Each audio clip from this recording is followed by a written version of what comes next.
तभी तो ये पीस ऑफ एटम स्टडी कर पा रहे हैं इन्हीं पीस ऑफ एटम्स के बारे में कि लाइफ इमर्ज होने में बहुत ज्यादा समय लगता, लेकिन इंस्टेंटली कैसे 1 बिलियन साल में सब कुछ हो गया। Super position, it is still an unsolved problem. The best picture we have of electron is mathematical. कई सारे यूनिवर्सेस में पार्टिकल जो है कई सारे पाथ को एक्सप्लोर कर लेते हैं और एक दूसरे को इंफॉर्मेशन ट्रांसफर कर सकते हैं। क्वांटम टनलिंग, फर्स्ट डीएनए भी फॉर्म हो गया, सब कुछ हो गया इस सालों के अंदर। Quantum entanglement. अब हम बात करने वाले फोटोसिंथेसिस के बारे में। ऐसी एक चिड़िया, ऐसी एक बर्ड जो कि हवा में उड़ती है और उसको पता लग जाता है कि किस डायरेक्शन में जाऊं मौसम चेंज होते ही। एक फाइनल चीज करते हैं कि स्मेलिंग कैसे काम करती है।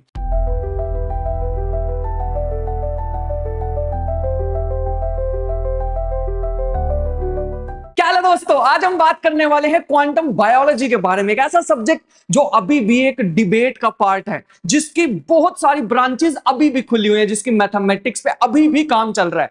बट आज हम उसके ऑलमोस्ट सारे ही एस्पेक्ट पे बात कर लेने वाले हैं। फोटोसिंथेसिस के पीछे का राज, कैसे जो रॉबिन हुड की बात नहीं कर रहा हूं, बट एक यूरोपियन रॉबिन होता है, एक बर्ड होती है जो कि अपने आप ही रास्ता देख लेती है कि किस डायरेक्शन में जाना है। जैसे मौसम चेंज होगा, तुम खुद सोच के देखो, तुम हवा में उड़ जाओ ऊपर की साइड और तुम्हें पता लग जाए इस डायरेक्शन में जाऊंगा तो कोई तुम्हारे कोई कोई कोई पसंदीदा शहर आ जाएगा। किस डायरेक्शन में जाएं बता पाना अगर तुम्हारे पास कोई भी गूगल मैप नहीं है तो बड़ा मुश्किल है।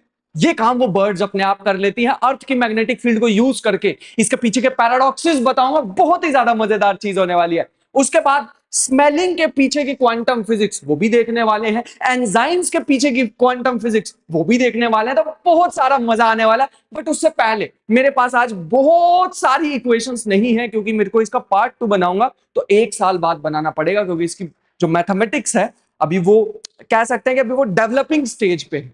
काफी सारा वर्क हो रखा, बहुत सारा वर्क हो रखा already, but still it's in developing stage. अगर फिर भी तुम्हें कोई बुक फॉलो करनी हो, इसके बाद फिर से बता देता हूं, कंप्लीट रिसर्च पेपर्स हैं, ये बुक नहीं है, बुक नहीं है ये, कंप्लीट रिसर्च पेपर उसके बीच में डाल रखा है। फिर भी भाई कुछ लोगों को पंगे लेने ही होते हैं मेरे जैसे। तो एक बुक है quantum aspects of life, author का नाम है, मतलब काफी सारे ऑथर हैं जिनका कंट्रीब्यूशन है, एक एक चैप्टर 2-2 3-3 ऑथर ने लिख रखा है, तो साइंटिस्ट ने लिख रखा है। एक है पॉल डेविस, बस इनके नाम से ही आ जाएगा। इस बुक का फॉरवर्ड भी लिखा है रॉजर पेनरोस ने, तो बुक में तो दम होगा, है ना। तो इसमें बहुत सारी बातें लिख रखी है, origin of life and all, photosynthesis हो गया, या हमारा यूनिवर्स एक क्वांटम कंप्यूटर है या नहीं, जिसके कारण से मैं ये बुक की तरफ पहुंचा था, क्योंकि आई एम इंटरेस्टेड इन कि हमारा यूनिवर्स एक quantum computer, that is the best ever theory according to me. क्योंकि मैंने जब उसको स्टडी किया, उसके मैथमेटिक्स को देखा, मेरे को पर्सनली बड़ी कन्विंसिंग सी लगी कि कैसे एक फंडामेंटल लेवल पे चले जाए तो हमारे यूनिवर्स में सबसे बड़ी चीज है हमारा यूनिवर्स खुद ही, और सबसे छोटी पीस ऑफ इंफॉर्मेशन होती है bit of information, 1 bit of information. ठीक, हमारा यूनिवर्स भी कैलकुलेट ही करता है, बस उसके बिट्स क्वांटम बिट्स हैं, उसके जो बिट्स हैं वो क्वांटम रूल्स को फॉलो करते हैं, यही डिफरेंस है। ठीक है, तो ये सारी बातें तुम्हें इसमें मिल जाएंगी, बट हम फिलहाल के लिए जाना चाहेंगे सेंट्रल पजल ऑफ, हम बात करना चाहेंगे इसकी सेंट्रल पजल। मतलब कहने का है कि क्यों क्वांटम बायोलॉजी आई। बायोलॉजी अगर हम देखें तो बायोलॉजी की जो दुनिया होती है वो हमारे पास वार्म होती है, वेट होती, बड़ी कॉम्प्लिकेटेड होती, कैओटिक होती है। कैसे सेल्स के बारे में पढ़ना, डीएनए के बारे में पढ़ना, जीन्स के बारे में, बहुत सारी अलग अलग चीजें होती हैं। तो एक तरफ हम बायोलॉजी देखें तो बड़ी ही ज्यादा कॉम्प्लेक्स सी होती है, कैओटिक सी होती है। लेकिन ये वर्ड जो है ना कैओटिक, ये क्वांटम की दुनिया में नहीं चलता।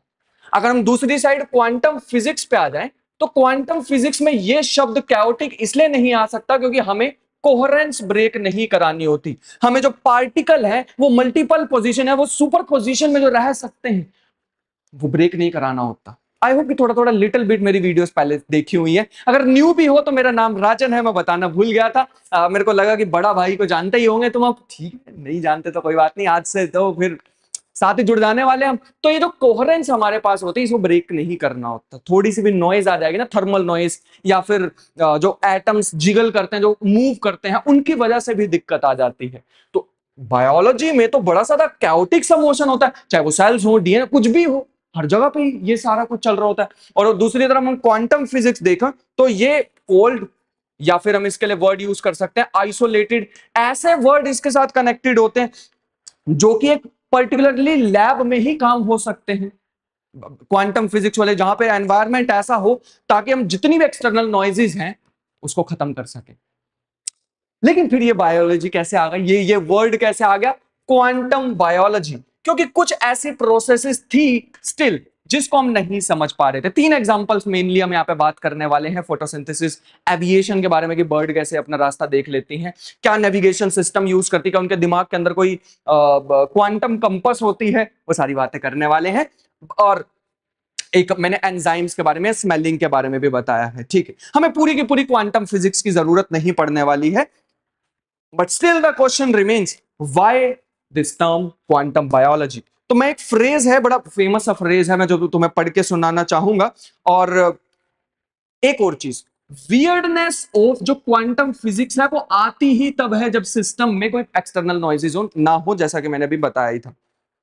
लेकिन ये वियर्डनेस तो खत्म हो जाएगी ना इस लेवल पे, मैक्रोस्कोपिक लेवल पे अगर हम चले जाएं, हम जब बायोलॉजी के टर्म्स पे चले जाते हैं तो वहां पे तो ये वियर्डनेस खत्म होती दिखाई देती थी, ऐसा हम सोचते थे। इस लेवल पे जाके इतना कैओटिक मोशन है तो ये कोहेरेंस, एंटेंगलमेंट, सुपरपोजिशन जैसी चीजें कैसे ही डिस्क्राइब कर लेंगे हम, की जा सकती है। और आज उसी में घुसने वाले हैं कि क्वांटम फिजिक्स का एक्चुअल में जब हमने यूज करके देखा बायोलॉजी के साथ तो हमें पता लगा कई सारे राज खुल गए हमारे सामने। कई सारी ऐसी चीजें थी जिसको हम नहीं समझ पा रहे थे, दूर दूर तक हमारे पास सारे के सारे रिजल्ट के अकॉर्डिंग जितने भी एक्सपेरिमेंटल रिजल्ट हो रहे थे वो कुछ और दिखा रहे थे और हमारी जो थ्योरी थी वो कुछ और ही दिखा रही थी। उसका सॉल्यूशन मिला। बट फिलहाल के लिए मैं तुम्हें एक पढ़ के सुनाना चाहूंगा जो क्वांटम बायोलॉजी की स्टेटमेंट है कि क्यों quantum biology has life through billions of years of evolution, जो इवोल्यूशन हुआ बिलियंस ऑफ साल में, not only survived the strange rules of quantum world, हमारा यूनिवर्स वर्क करता है क्वांटम रूल्स पे, जो लाइफ है उसने सर्वाइव किए ना सारे क्वांटम रूल्स के अगेंस्ट चली है, तभी तो हम यहाँ पे हैं, तभी तो कॉन्शियसनेस जैसी चीजें हैं, तभी तो ये पीस ऑफ एटम स्टडी कर पा रहे हैं इन्हीं पीस ऑफ एटम्स के बारे में, है ना। तभी तो हम खुद को ही स्टडी कर पा रहे हैं। ये चौक के अंदर कॉन्शियसनेस है या नहीं पता नहीं, we have no idea at all. लेकिन हम जैसी चीजें जो लिविंग बींग्स हैं वो खुद को स्टडी कर पा रही हैं, लाइफ इमर्ज हुई है इन स्ट्रेंज, बहुत ही ज्यादा वियर्ड है क्वांटम रूल्स, लेकिन फिर भी इसके अगेंस्ट जाके वो इवॉल्व तो हुई है। बट ये सिर्फ और सिर्फ इसके अगेंस्ट सर्वाइव नहीं करी, but learn to actively exploit them for their competitive advantage. सिर्फ उसको, उसके क्वांटम फिजिक्स को यूज करके या क्वांटम फिजिक्स होते हुए भी हम इवॉल्व नहीं किए हैं, बट हमने क्वांटम फिजिक्स के रूल्स को यूज करके उसको एडवांटेज की तरफ भी लिया है कि लाइफ इमर्ज होने में बहुत ज्यादा समय लगता, लेकिन इंस्टेंटली कैसे 1 बिलियन साल में सब कुछ हो गया बताएंगे। वो सारी चीजें इसमें होने वाली हैं। चलो शुरू करते हैं। सबसे पहले क्वांटम टूल किट की बात कर लेते हैं। क्या हमें पूरी क्वांटम सीखनी पड़ेगी, पूरी quantum physics? Then the answer is no. मेरे को भी ऐसे लगा था, मैं तो भाई पूरे के पूरे कोर्सेज ले रखे हैं, बहुत सारा समय लगा रखा क्वांटम फिजिक्स में, चाहे वो little bit quantum field theory में साथ साथ पढ़ता रहता हूं, उतना ज्यादा डीप नहीं गया, बट थोड़ा particle physics, quantum field theory पढ़ता रहता हूं, बट क्वांटम फिजिक्स अच्छे खासे लेवल की, चाहे वो ऑनलाइन हो, ऑफलाइन कोर्सेज हो, कॉलेज में पढ़ना हो, अच्छा खासा पढ़ रखा था। मेरे को ऐसा लगा कि मेरे को पूरा का पूरा वो बताना पड़ेगा, द आंसर इज नो। मैं गलत था, ऐसा नहीं। सिर्फ हमें तीन ही चीजों की जरूरत पड़ने वाली है इसको समझने के लिए, क्वांटम बायोलॉजी को, और बायोलॉजिकल टूल किट में हमें डालना पड़ेगा सबसे पहला सुपरपोजिशन। सुपरपोजिशन का मतलब होता है अगर एक पार्टिकल कई सारी स्टेट्स में रह सके। इस बार मैं थोड़ा टेक्निकल होना चाहूंगा, ठीक है। मैंने काफी सारी ऑलरेडी वीडियोस बना रखी है जिसमें मैं बहुत साधारण भाषा में यूज करता हूं, लेकिन this branch deserves to go technical. जितना हो सके सिंपल बताने की कोशिश करूंगा, लेकिन नॉट सिंपलर। जस्ट एनालॉजी देके छोड़ने नहीं वाला हूं, एक्चुअल में दिखाने वाला हूं ये है ब्रांच। क्या तुम फ्यूचर में इसमें जाना चाहोगे, वो तुम्हें दिखाने वाला हूं, ठीक है। चलो, सुपरपोजिशन का सबसे पहले अगर हम बात करें, अगर मान लो हमारे पास क्लासिकली अगर मैं देखूं, मुझे यहां से लेके और किसी भी, फॉर एग्जांपल दिल्ली तक जाना है, तो कितने रास्ते हैं? देयर आर इन्फिनिटली मेनी रास्ते जिससे मैं जा सकता हूं। लेकिन अगर मैं क्वांटम पार्टिकल होता तो मैं कई सारे रास्ते एक्सप्लोर कर सकता था और द मोस्ट ऑप्टिमल पाथ ले सकता था एक साथ, सारे के सारे एक्सप्लोर करना, दैट इज सुपरपोजिशन।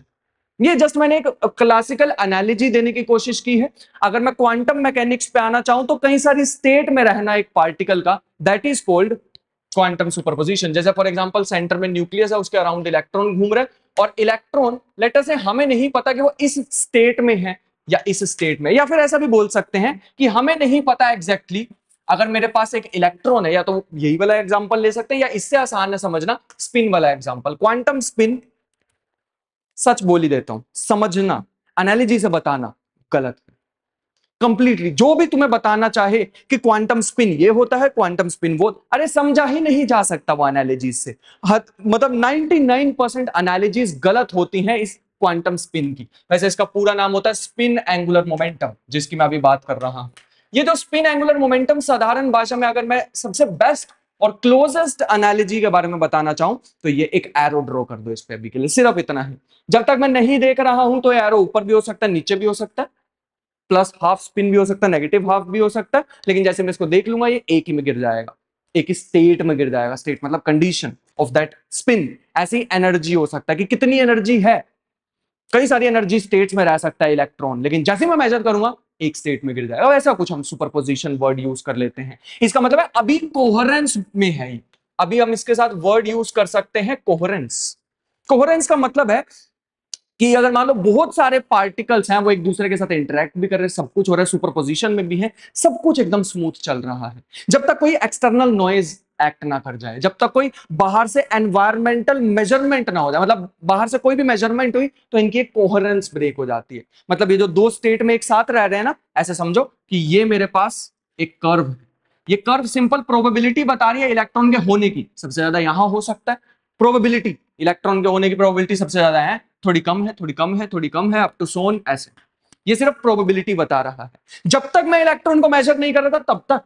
लेकिन जैसे ही मैंने इसको टच किया, जैसे ही मैंने इलेक्ट्रॉन को टच करने की कोशिश की, बूम, ये ग्राफ ऐसा हो जाएगा, ये ग्राफ ऐसा हो जाएगा। कहने का मतलब एक ही जगह पे आ जाएगा, इसकी प्रोबेबिलिटी मैक्सिमम हो जाएगी एक स्टेट में। जरूरी नहीं है सेंटर में, सेंटर में मिलने की सबसे ज्यादा प्रोबेबिलिटी थी, इसलिए मैंने कर्व को यहां बना दिया। यहां भी मिल सकता था इलेक्ट्रॉन, यहां भी मिल सकता था, लेकिन सेंटर में मिलने की सबसे ज्यादा प्रोबेबिलिटी थी, तो बाकी की प्रोबेबिलिटीज एकदम ऑलमोस्ट जीरो हो गई, और ये वाली प्रोबेबिलिटी मैक्सिमम, और हमें यहाँ पे पार्टिकल दिखाई देगा एक्सपेरिमेंटली। तो ये होता है मेजरमेंट वर्ड यहाँ पे इंक्लूड। ठीक है, थोड़ा सा वियर्ड है कि मेजरमेंट से ऐसा क्या हो गया कि पार्टिकल एक ही जगह पे आ गया, एक ही स्टेट में आ गया। It is still an unsolved problem, तो इस पर हम ज्यादा बात नहीं करने वाले। जो चीज पता है उसका तो यूज कर लें, फिर उस पर भी रिसर्च कर लेंगे मेजरमेंट पे, है ना, आगे आने वाले समय में। तो ये था हमारे पास सबसे पहली चीज विच इज सुपरपोजिशन। सुपरपोजिशन अगर बायोलॉजिकली देखो तो इसकी बायोलॉजिकल एडवांटेज क्या है, हमें तो मेनली अभी biological advantage, and by the way I am not biologist, तो बहुत बड़ा वर्ड हो जाएगा, मैं कोई बायोलॉजी स्टूडेंट नहीं था। मैंने अपने पिछले समय में अपने पास में कोई बायोलॉजी एकदम डीप नहीं पढ़ी है, लेकिन मैं मिला हूं बहुत सारे बायोलॉजिस्ट से जो बायोलॉजी के स्टूडेंट है, पीएचडी स्टूडेंट्स, उनसे मिलकर मेरे को पता लगा कि हाँ कुछ तो गैप्स हैं, बहुत सारे गैप्स एग्जिस्ट करते हैं। तो मैं आज बायोलॉजिकली तो इसमें नहीं घुसने वाला हूँ टॉपिक में, लेकिन उसका क्वांटम एस्पेक्ट तुम्हें दिखाने वाला हूँ, इसलिए मैंने बताया। बुक का नाम भी कितना अच्छा, क्वांटम एस्पेक्ट ऑफ लाइफ। सो सबसे फर्स्ट हमारे पास आ चुकी है एडवांटेज। बायोलॉजिकल एडवांटेज क्या है कि जो सुपरपोजिशन होता है क्वांटम वर्ल्ड में, अगर हम चले जाएं तो ये प्रॉपर्टी से हमें ये बिल्कुल वैसा ही समझ लो कि हमें कई सारी पॉसिबिलिटी में से बेस्ट ऑप्शन देखना अपनी प्रॉब्लम के लिए, अपनी प्रॉब्लम को सॉल्व करने के लिए सबसे ज्यादा एफिशिएंट मेथड को देखना। तो this is the property that we are going to take advantage from. बड़ी भारी सी इंग्लिश बोल दिया, बट ठीक है। यहां पर मैंने लिखा भी है, superposition allows to sample many possibilities simultaneously. कई सारे रास्ते देख लिए। फॉर एग्जांपल मेरे को यहां से एक इलेक्ट्रॉन को यहां से किसी रिएक्शन सेंटर तक जाना है। रिएक्शन सेंटर मतलब एक ऐसा घर जहां पे केमिकल रिएक्शन शुरू होंगी, लेकिन बीच में बहुत सारे लोग हैं, मेरे को जाना भी है जल्दी से जल्दी। कौन से रास्ते से जाया जाए ताकि सबसे जल्दी पहुंच जाऊं? एक फेम्टो सेकंड में 10 की पावर -15 उतने सेकंड में मैं पहुंच जाऊं रिएक्शन सेंटर तक। आज तक हम सोचते थे कि इलेक्ट्रॉन क्या करेगा, पहले एक रास्ता देखेगा, नहीं मजा नहीं आया, दूसरा रास्ता देखेगा, मजा नहीं आया, टाइम लग रहा है। और इस रास्ते को एक्सप्लोर करते करते एनर्जी भी तो लूज होगी, एनर्जी लूज भी नहीं करानी, एनर्जी डिसिपेट भी नहीं करानी, खराब भी नहीं करानी, और पहुंचना भी जल्दी से जल्दी है। That is where this property comes, biological advantage इसकी यही होगी सुपरपोजिशन की, कि हम कई सारी पॉसिबिलिटी को एक्सप्लोर करें, like a super efficient search algorithm. अब एल्गोरिदम को कंप्यूटर के साथ मत जोड़ो फिलहाल के लिए, एल्गोरिदम एक पूरी जनरल टर्म लेके चलो कि सबसे एफिशिएंट पाथ कौन सा हो सकता है, सर्च करना कि सबसे एफिशिएंट रास्ता कौन सा हो सकता है यहां से वो रिएक्शन सेंटर तक पहुंचने के लिए, क्योंकि मुझे दिख रहा है कि वहां पर रिएक्शन तभी स्टार्ट होगी जब मैं वहां जाऊंगा और मैं इलेक्ट्रॉन हूं, मेरे जाते ही वो रिएक्शन सेंटर में रिएक्शन स्टार्ट हो जाएंगी। That is where this property comes. सबसे एफिशिएंट पाथ ढूंढना to find optimal solution to a problem, like super efficient search algorithm. तो पहली प्रॉपर्टी थी जिसको अगर हम थोड़ा सा मैथमेटिकली देखना चाहे, बिल्कुल सिंपल सा मैथ्स है इसका।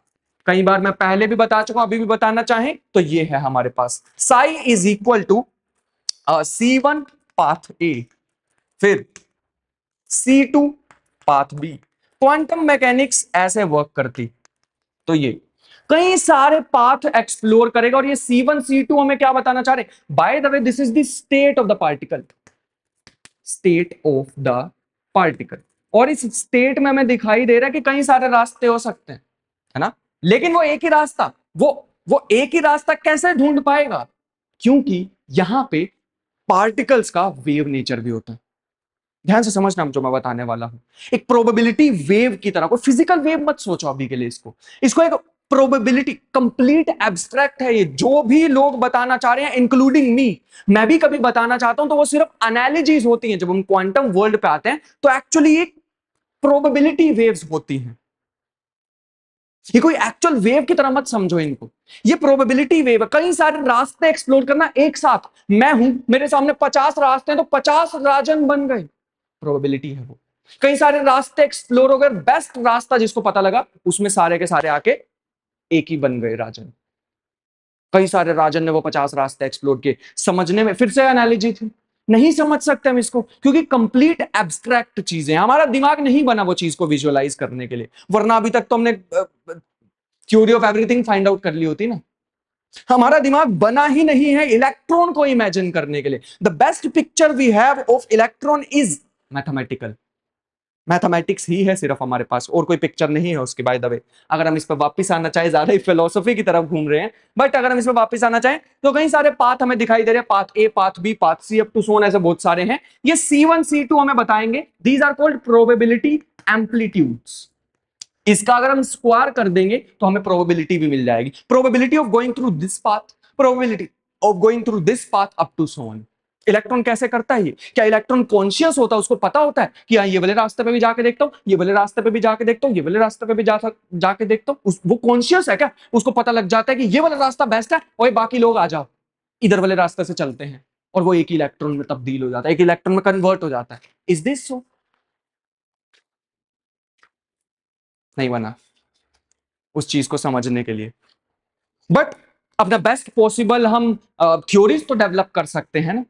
और फिर थ्योरी वाली बात आ गई तो फिर वही पैरेलल वर्ल्ड, पैरेलल यूनिवर्स लोग लेके आ जाते हैं बीच में। बट अकॉर्डिंग टू मी, अगर तुम पैरेलल यूनिवर्स से इसे समझना भी चाहते हो, कई साइंटिस्ट हैं ऐसे, जैसे डेविड डॉयच हैं, सबसे ज्यादा फेमस डेविड डॉयच ही ऐसे आइडिया से आसपास देखें तो वो मैनी वर्ल्ड इंटरप्रिटेशन में बिलीव करते हैं कि कई सारे यूनिवर्सेस में पार्टिकल जो है कई सारे पाथ को एक्सप्लोर कर लेते हैं और एक दूसरे को इंफॉर्मेशन ट्रांसफर कर सकते हैं।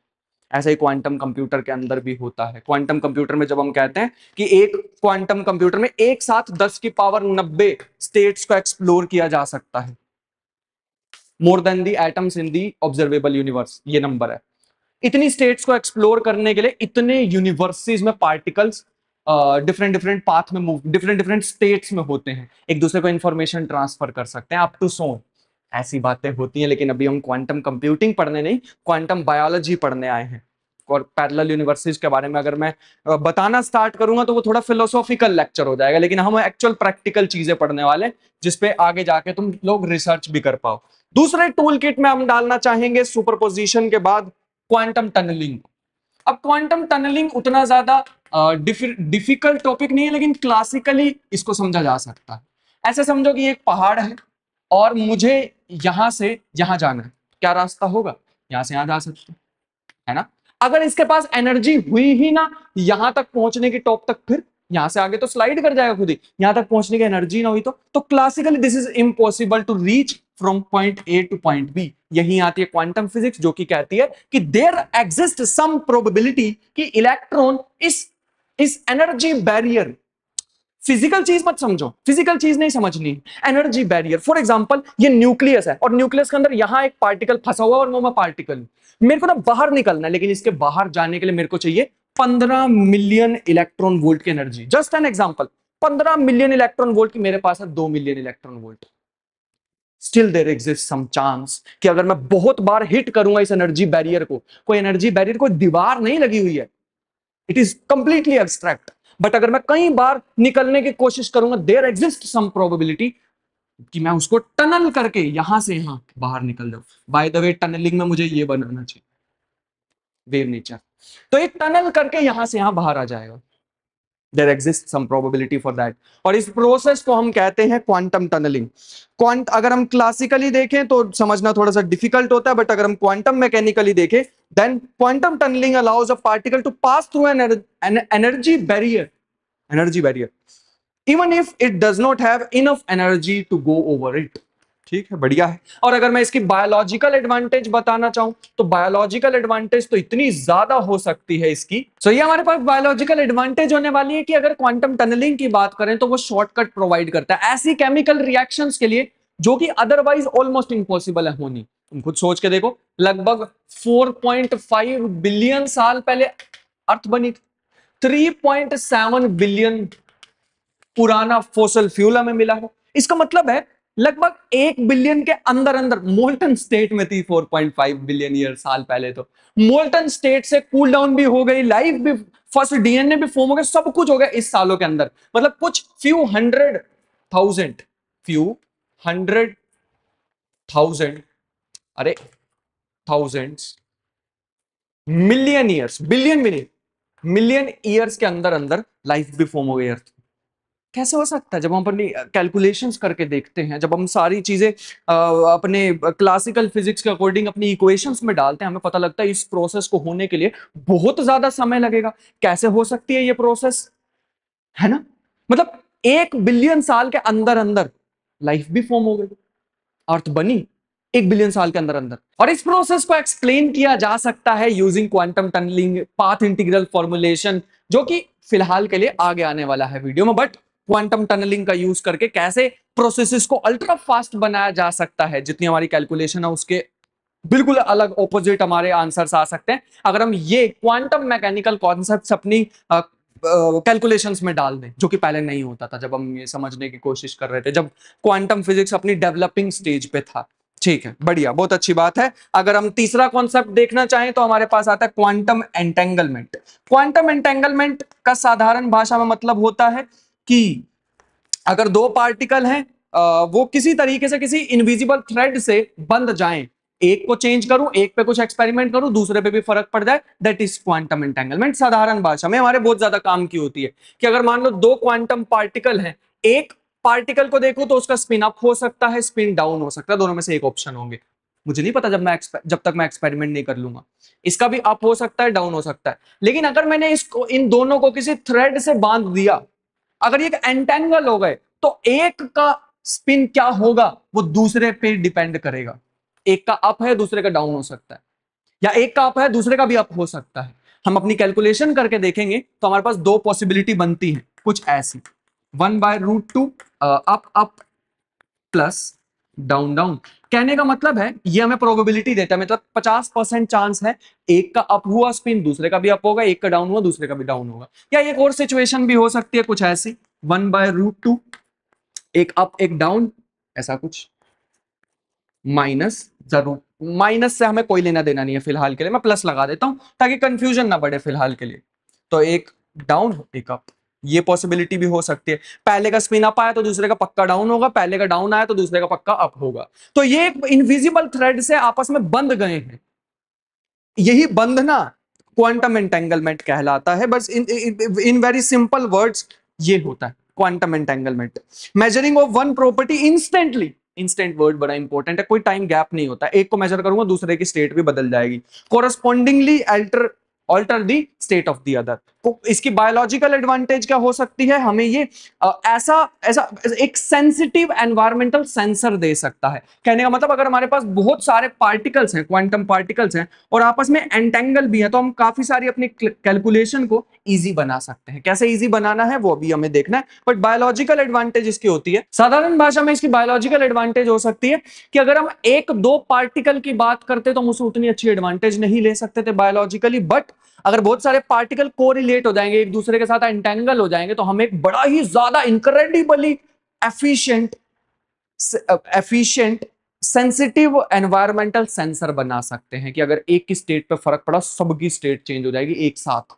और ये जो चेंज की मैं बात कर रहा हूं ना, मतलब थोड़ा सा भी, फॉर एग्जांपल अगर एक पार्टिकल के साथ एनर्जी भी टकरा गई, कुछ भी टकरा गया रैंडमली, थर्मल नॉइस भी टकरा गई, तो भी उसकी स्टेट बदल जाएगी। एक की स्टेट बदलेगी, सबकी बदल जाएगी एक साथ। वैसा कुछ होना, वैसे इस चीज से हमें फायदा क्या हो सकता है, या हमारे नेचर को क्या फायदा हो सकता है, इससे बन सकते हैं सेंसिटिव एनवायरमेंटल सेंसर। और यही सबसे बड़ी पजल है। अरे लेकिन तुम सोच के तो देखो ना, अगर एक फ्लावर है फॉर एग्जांपल, एक फूल है, फोटोसिंथेसिस कर भी रहा है, उसके अंदर पार्टिकल्स मान भी लिए एंटेंगल्ड हैं, लेकिन थर्मल नॉइजेस तो कितनी सारी हैं, फिर भी ये नेचर कैसे कर पा रहा है फोटोसिंथेसिस प्रोसेस। आज उसी को ही एक्सप्लोर करना है कि ये कैसे थर्मल नॉइसेस काम की भी हो सकती है। कभी कभी हमारे क्वांटम कंप्यूटर में अगर हम देखें तो हम थर्मल नॉइसेस नहीं झेल सकते हैं। अगर थोड़ी सी भी एक्सटर्नल नॉइज आ गई, नॉइज मतलब कोई भी पार्टिकल एनवायरनमेंट के साथ, एनवायरनमेंट के पार्टिकल इंटरेक्ट कर गए हमारे क्यूबिट्स के साथ, क्वांटम पार्टिकल्स के साथ, तो दिक्कत हो जाएगी, उनकी स्टेट बिगड़ जाएगी। जिस स्टेट में हम उनको रखना चाह रहे हैं उस स्टेट में रहेंगे ही नहीं। लेकिन फ्लावर में अगर हम नेचर की बात करें तो बड़े एफिशिएंटली कर लेते हैं ये प्रोसेसेस को। थर्मल नॉइजेस हैं तब भी कैसे हो पाता है ये। एंड क्वांटम एंटेंगलमेंट तो पॉसिबल ही नहीं होनी चाहिए थी, ऐसे एनवायरनमेंट में हो रही है। एनवायरनमेंट के पार्टिकल्स भी इंटरेक्ट करते हैं फ्लावर्स के साथ। नेचर कमाल तो करता है, तो हम किसी तरीके से उसी को ही समझना चाह रहे हैं। तो इसकी बायोलॉजिकल एडवांटेज होगी कि हम एक कैसा super efficient sensor, environmental sensor बनाना चाहते हैं, सुपर सेंसिटिव। ठीक है, तो ये तीन हमें कॉन्सेप्ट की जरूरत पड़ेगी। सबसे पहला ये लिखा है मैंने वर्ड, एफिशिएंट सर्च एल्गोरिथम, कई सारे रास्ते ढूंढना एक साथ। दूसरा मैंने बोला क्वांटम टनलिंग, ऐसी प्रोसेसेस भी पॉसिबल करा देना जिसके लिए बहुत ज्यादा एनर्जी लगेगी, लेकिन कम एनर्जी के साथ भी वो काम हो सकता है। एंजाइम्स के बारे में तुम लोगों ने सुना होगा कि एंजाइम्स क्या होते हैं। एंजाइम्स का मतलब है ऐसी चीजें जो कि सुपर फास्ट कर देते हैं किसी केमिकल रिएक्शन को। ऑलमोस्ट वैसा ही कैसे कर देते हैं, क्या होता है ऐसा एंजाइम्स के पास कि वो सुपर फास्ट कर देता है किसी भी केमिकल रिएक्शन को, तो वो क्वांटम टनलिंग से हम समझने वाले हैं। और तीसरा मैंने बता ही दिया कि एक सेंसर टाइप हम देखने वाले हैं यहाँ पे। बढ़िया, बहुत अच्छी बात है। सबसे पहले अगर हम चीज पे बढ़ना चाहें तो वो हमारे पास होगी फोटोसिंथेसिस। इसके लिए मैं वर्ड यूज करना चाहूंगा द क्वांटम वॉक। वॉक चलना, ये वाला चलना, ठीक है, बढ़िया। अगर इसकी प्रोसेस देखना चाहें तो हम लोगों ने देखी हुई है, अगर कार्बन डाइऑक्साइड प्लस में वाटर प्लस में सनलाइट आ जाए, साधारण सा बेसिक तो हमने देखा ही हुआ, तो इसके बाद क्या बनता है, शुगर C6H12O6, प्लस में बनता है ऑक्सीजन और प्लस में निकलती है एनर्जी, जो कि यही ऑर्गेनिजम्स या फिर यही लिविंग थिंग्स यूज कर लेती हैं बाकी की प्रोसेसेस के लिए। बढ़िया, और खाना वाना अपना बना लिया। इसके लिए एक इंपॉर्टेंट कंपोनेंट क्या होता है, सनलाइट। अब कैसे लाइट आके क्लोरोफिल मॉलिक्यूल पे पड़ती है, रिएक्शन सेंटर तक कैसे जाना है, और ये सारी प्रोसेसेस कैसे हो पा रही हैं, नेक्स्ट उसको समझते हैं। अब हम बात करने वाले फोटोसिंथेसिस के बारे में, कैसे क्वांटम फिजिक्स एक्सप्लेन करती है कि फोटोसिंथेसिस प्रोसेस हो सकती है। ये मतलब पहले हम ऐसा सोचते थे, हमने अपनी कैलकुलेशन करके देखी जितनी भी बायोलॉजिकल क्लासिकल फिजिक्स के अकॉर्डिंग अगर हम चला के देखते थे, तो एनर्जी का एक रिएक्शन सेंटर तक पहुंचना, मतलब जैसे होता क्या है, एक फोटोन आया और ये रहा एक मैग्नीशियम का एटम, इसके आउटर मोस्ट शेल में एक इलेक्ट्रॉन है जो कि लूजली बाउंड है, मतलब इसको निकाला जा सकता है। जैसे ये एनर्जी लेता, जैसे इसने एनर्जी ली, तो यहां पे एक आ गया इलेक्ट्रॉन बाहर, और यहां पे आ गया इसका इसको बोल सकते हैं होल, ठीक है, खाली जगह ऑफ इलेक्ट्रॉन। जैसे मैं कुर्सी से उठ गया तो ये कुर्सी खाली हो गई ना, वैसे ही समझ लो। लेकिन ये कंबाइंड मिलके, ये कंबाइंड जो चीज बन गई, ये कंबाइंड हमारे पास कहलाती है एक्साइटोन। मतलब इसके अंदर अब एनर्जी आ गई, इस फोटोन ने इस इलेक्ट्रॉन को हायर एनर्जी स्टेट में भेज दिया, यही मेन चीज है। अब ध्यान से समझना, ये एक एटम था, इसमें एक इलेक्ट्रॉन को जैसे ही टकराया, ये टकरा के आगे गया, ये ऊपर गया, और इन्होंने एक पेयर बना लिया जिसे हम एक्साइटोन, इसको साधारण भाषा में एक बैटरी भी बोल सकते हैं। इसके अंदर एनर्जी है, और ये जो हमारे पास इनके बीच में जो इनविजिबल एनर्जी है हमें नहीं दिखाई दे रही, हमें नहीं दिखाई दे रही, उसको हमें क्वाजाई, ये जो वो जो एनर्जी जो हमें नहीं दिखाई दे रही उसको हमने एक्साइटोन, और ये होते हैं quasi particles. These are not actual particles, particle की फॉर्म नहीं ले सकते, फॉर्म में नहीं आ सकते, but these are quasi particles. जब क्वांटम फील्ड थ्योरी की तरफ जाएंगे तो बताएंगे। तो मैंने एक सिंपल सा हिंट दे दिया, अगर मैं नहीं भी बताता क्वाजाई पार्टिकल होते हैं एक्साइटॉन्स, कोई फर्क नहीं पड़ता, कोई दुनिया में चेंज नहीं आ जाता, जस्ट बता रहा हूं ताकि तुम्हारी भी क्यूरियोसिटी बढ़े, ठीक है। अब ये जो एक्साइटोन है इसको बस भेजना है रिएक्शन सेंटर तक, स्पेशल क्लोरोफिल मॉलिक्यूल तक भेजना है। जैसे ही ये क्लोरोफिल मॉलिक्यूल तक पहुंच जाए, जैसे ही ये रिएक्शन सेंटर तक पहुंच जाएंगे, काम हो गया। यहां पे केमिकल रिएक्शंस बनना होना स्टार्ट हो जाएंगी। जैसे एनर्जी यहां तक पहुंची और बस वो फोटोसिंथेसिस प्रोसेस कंप्लीट हो जाएगी, फिर वो एटीपी, एनएडीपीएच, ये जितने भी मॉलिक्यूल्स होते हैं एनर्जी के जो पावर देते हैं प्लांट्स को, वो सारे प्रोड्यूस होना स्टार्ट हो जाएंगे। इतना है, यही तो है सबसे बड़ी दिक्कत। ये जो एक्साइटोन है ना, ये यहां से जब निकलेगा, अभी मेन यही समझना हमें, this is the energy state. Energy state की बात करूं, ध्यान से समझना।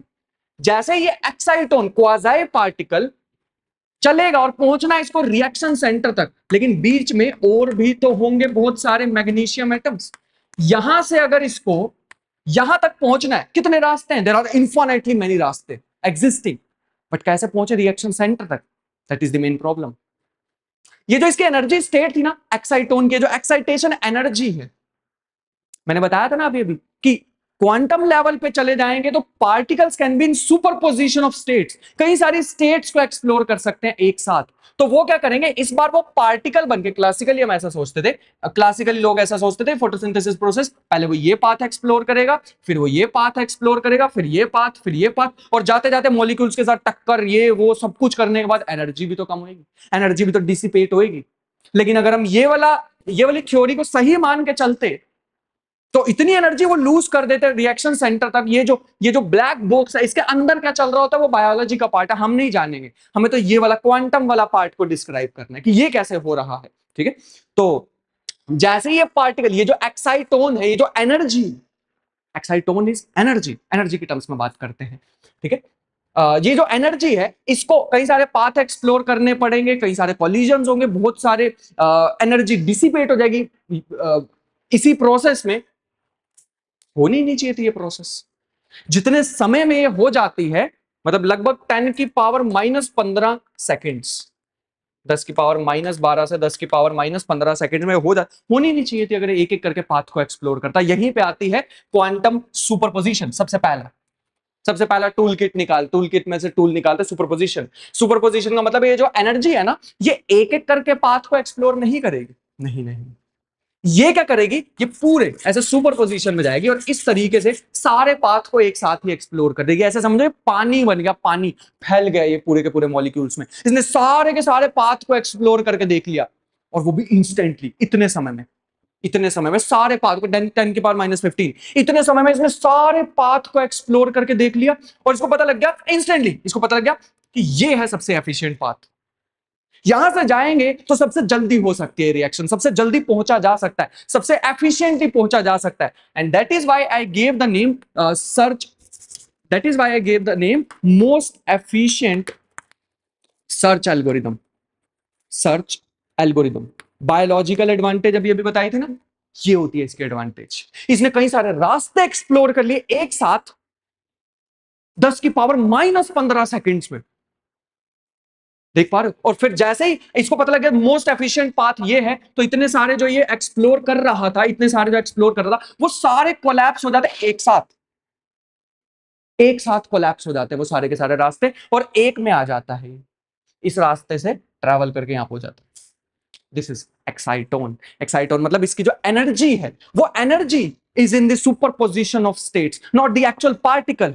इलेक्ट्रॉन ये काम नहीं कर रहा, यही तो दिक्कत है, यही तो मिसलीडिंग टर्म है जो हम एनालॉजीज यूज करते हैं। ये एनालॉजी नहीं है, ये एक्चुअल चीज है, ये एक्चुअल थ्योरी है, बाय द वे थ्योरी है, ठीक है। One of the leading theory.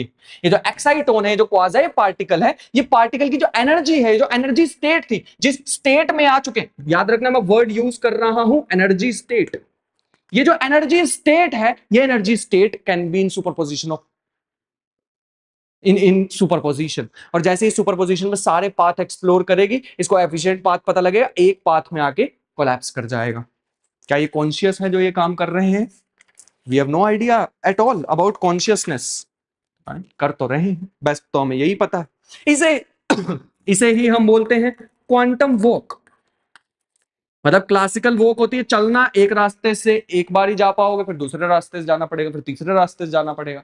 लेकिन quantum walk is travelling to every path at the very same time, और एफिशिएंट पाथ ढूंढ लो।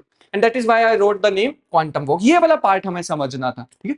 और अगर मैं इसको दिखाना चाहूं इक्वेशन से, तो क्या इक्वेशन होगी इसके पीछे? तो exciton is equal to C1 molecule 1 से टकराना plus C2 molecule 2 up to so on. कौन से रास्ते से जाया जाए, सारे पाथ एक्सप्लोर करेगा, सारे मॉलिक्यूल्स को जाके चेक कर लेगा एक साथ। क्या? इसकी energy state. It is the complete abstract idea. इसको बिल्कुल ऐसे मत समझो कि एक पार्टिकल जा रहा है, एक वेव जा रही है, क्या जा रहा है समझ नहीं आ रहा। क्योंकि क्योंकि भाई साहब, ये जो दिमाग है ना अपना, ये जो दिमाग है, ये नहीं सोच पाएगा इस लेवल पे। विजुअलाइज करने की कोशिश मत करो, फंस जाओगे। इसको एब्स्ट्रैक्ट तरह से लो। ये जो एनर्जी स्टेट होती है, ऐसे समझो कि जो इसकी सिंपल भाषा में जो एनर्जी होती है, एनर्जी जिसकी प्रोबेबिलिटी वेव होती है, कंप्लीटली मैथमेटिकल, जो प्रोबेबिलिटी वेव होते हैं वो फैल जाती है। इसके यहां होने की प्रोबेबिलिटी, जो यहां पे है पार्टिकल, वो फैल गई इस पूरे में होने की, और फैलने के बाद इसको जैसे ही पता लगा कि एक पाथ ऑप्टिमल पाथ है, कोलैप्स, और उस पाथ पे चल गया। और लगभग 10 की पावर -12 सेकंड में, 10 की पावर -15 सेकंड में ये काम हुआ, 10 की पावर -12 सेकंड में यहाँ पे रिएक्शन सेंटर में। इसके बाद जो भी प्रोसेसेस होनी थी वो प्रोसेसेस पॉसिबल हो जाती है। And that is how this photosynthesis process. यही पार्ट में दिक्कत था बस, कि रिएक्शन सेंटर तक इतनी जल्दी कैसे पहुंचा जा सकता है। And that is what I explained here. अगर हम फोटोसिंथेसिस की बात करना चाहें तो यहाँ पे दो चीजें काम करी हैं। पहली, क्वांटम कोहेरेंस, ये भी तो आएगा, है ना। क्वांटम कोहेरेंस और क्वांटम सुपरपोजिशन, ये काम तभी तो हो पाता अगर बाहर से कोई नॉइजेस नहीं है। लेकिन खुद से सोच के देखो कि अगर एक फ्लावर की बात करें, फूल की बात करें, तो बाहर से भी बहुत सारी एनर्जी आती जा रही, और भी फोटॉन्स गिरते रहेंगे, ये मॉलिक्यूल्स खुद भी वाइब्रेट करते रहेंगे। तो इस थ्योरी की जो सबसे बड़ा विलन था वो था डीकोहेरेंस। डीकोहेरेंस वाज द मेन विलन। डीकोहेरेंस, ये क्वांटम डीकोहेरेंस का मतलब है, अगर बाहर से कोई पार्टिकल आके या इलेक्ट्रॉन आके या फिर कोई भी एक फोटोन आके सनलाइट का इससे टकरा गया, तो ये सुपरपोजिशन तो ब्रेक हो जाएगी ना, फिर कैसे हो पाएगा? सबसे बड़ा विलन ही यही, ये नहीं होना चाहिए था, है ना। यहां पे इसके एक्सपेरिमेंटल प्रूफ क्या थे, फिर बहुत सारी इस थ्योरी में दिक्कतें आनी शुरू हो गई, और उसके लिए हम थोड़ा सा और डीप जाते हैं इसमें। आज के बाद अगर तुम्हें डीकोहेरेंस को याद रखना तो ऐसे समझ लो, coming contact with anything. Simple भाषा में यही है, कमिंग कॉन्टैक्ट विद एनीथिंग।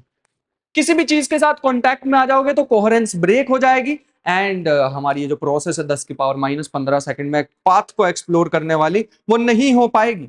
इसके लिए इसको क्या करना होगा? कोहेरेंट रहना होगा, या फिर स्टे, वरना स्टे कोहेरेंट। सिंपल भाषा में इसको कोहेरेंट रहना ही पड़ेगा। कोहेरेंट, यही वर्ड लिखा है दोबारा से, और कुछ भी नहीं। एंड फाइनली होता यह है कि जैसे ही ये रिएक्शन सेंटर में एनर्जी पहुंचती है, रिएक्शन सेंटर अब एक एक्चुअल इलेक्ट्रॉन एमिट कर देता है। एक्चुअल इलेक्ट्रॉन एमिट करेगा, और वो इलेक्ट्रॉन आगे और यहां पे एक्चुअल होल क्रिएट हो जाएगा। समझ गए? ये तो क्वाज़ाई पार्टिकल था, यहां से एक्चुअल इलेक्ट्रॉन रिलीज होगा, और यहां पे एक्चुअल होल मतलब एक खाली जगह क्रिएट हो जाएगी। ये इलेक्ट्रॉन आगे जाके इलेक्ट्रॉन ट्रांसपोर्ट चेन में पार्ट लेगा, मतलब डिफरेंट मॉलिक्यूल्स को बनाने में हेल्प करेगा, और केमिकल रिएक्शंस में पार्ट लेगा ये इलेक्ट्रॉन। और यहां पे जो होल खाली हुआ है, ये H2O, जो पानी का मॉलिक्यूल होता है, वो इसको फिल कर देगा, और ये रिएक्शन चलती रहेगी, यही साइकिल रिपीट होती रहेगी, होती रहेगी, होती रहेगी।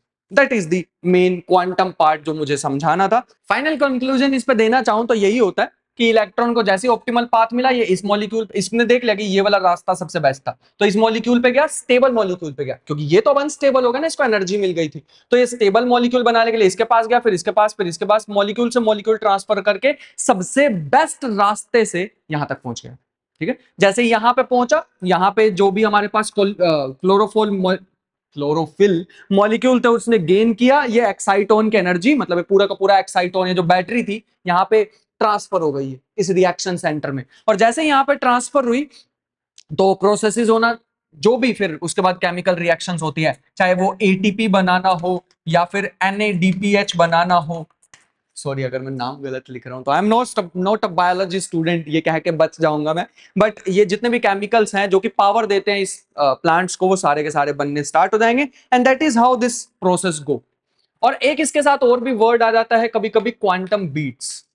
क्वांटम बीट्स वर्ड होता है जब हम यूज होता है जब हम एक्सपेरिमेंटली इसको देखने गए, जो क्वांटम बायोलॉजिस्ट थे वो जब एक्सपेरिमेंटली इसको वेरीफाई करने के लिए गए तो उन्होंने देखा कि जो भी पार्टिकल्स हैं जो एक्चुअल में सुपरपोजिशन स्टेट्स में है, ऐसे समझो ये बहुत सारे एटम्स, इनके जो पार्टिकल्स है ना वो सुपरपोजिशन स्टेट में है।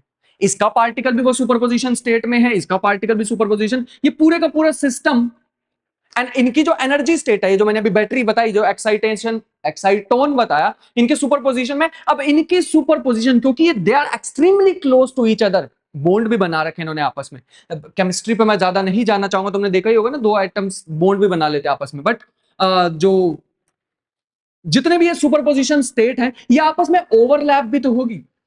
इसी ओवरलैपिंग की वजह से, वैसे अगर अकेला एटम होता तो एनर्जी एमिट करता, मैं मेजर कर लेता, दूसरा एटम होता एनर्जी एमिट करता, मैं उसको मेजर कर लेता। लेकिन अगर ये इतने सारे एटम्स जिनके पार्टिकल सुपरपोजिशन स्टेट में है, अगर वो एनर्जी एमिट करें तो इनकी ये जो एनर्जी स्टेट है ये ओवरलैप भी कर जाती है। इसका मतलब है ओवरलैपिंग की वजह से हमें कुछ देखने को मिलते हैं बीट्स, जिन्हें क्वांटम बीट्स कहते हैं। इसका मतलब अगर ऐसे रफ बता रहा हूं, अगर ग्राफ ऐसा आना चाहिए था तो कुछ हमें ऐसा सा ग्राफ देखने को मिला, कुछ बीट्स देखने को मिली।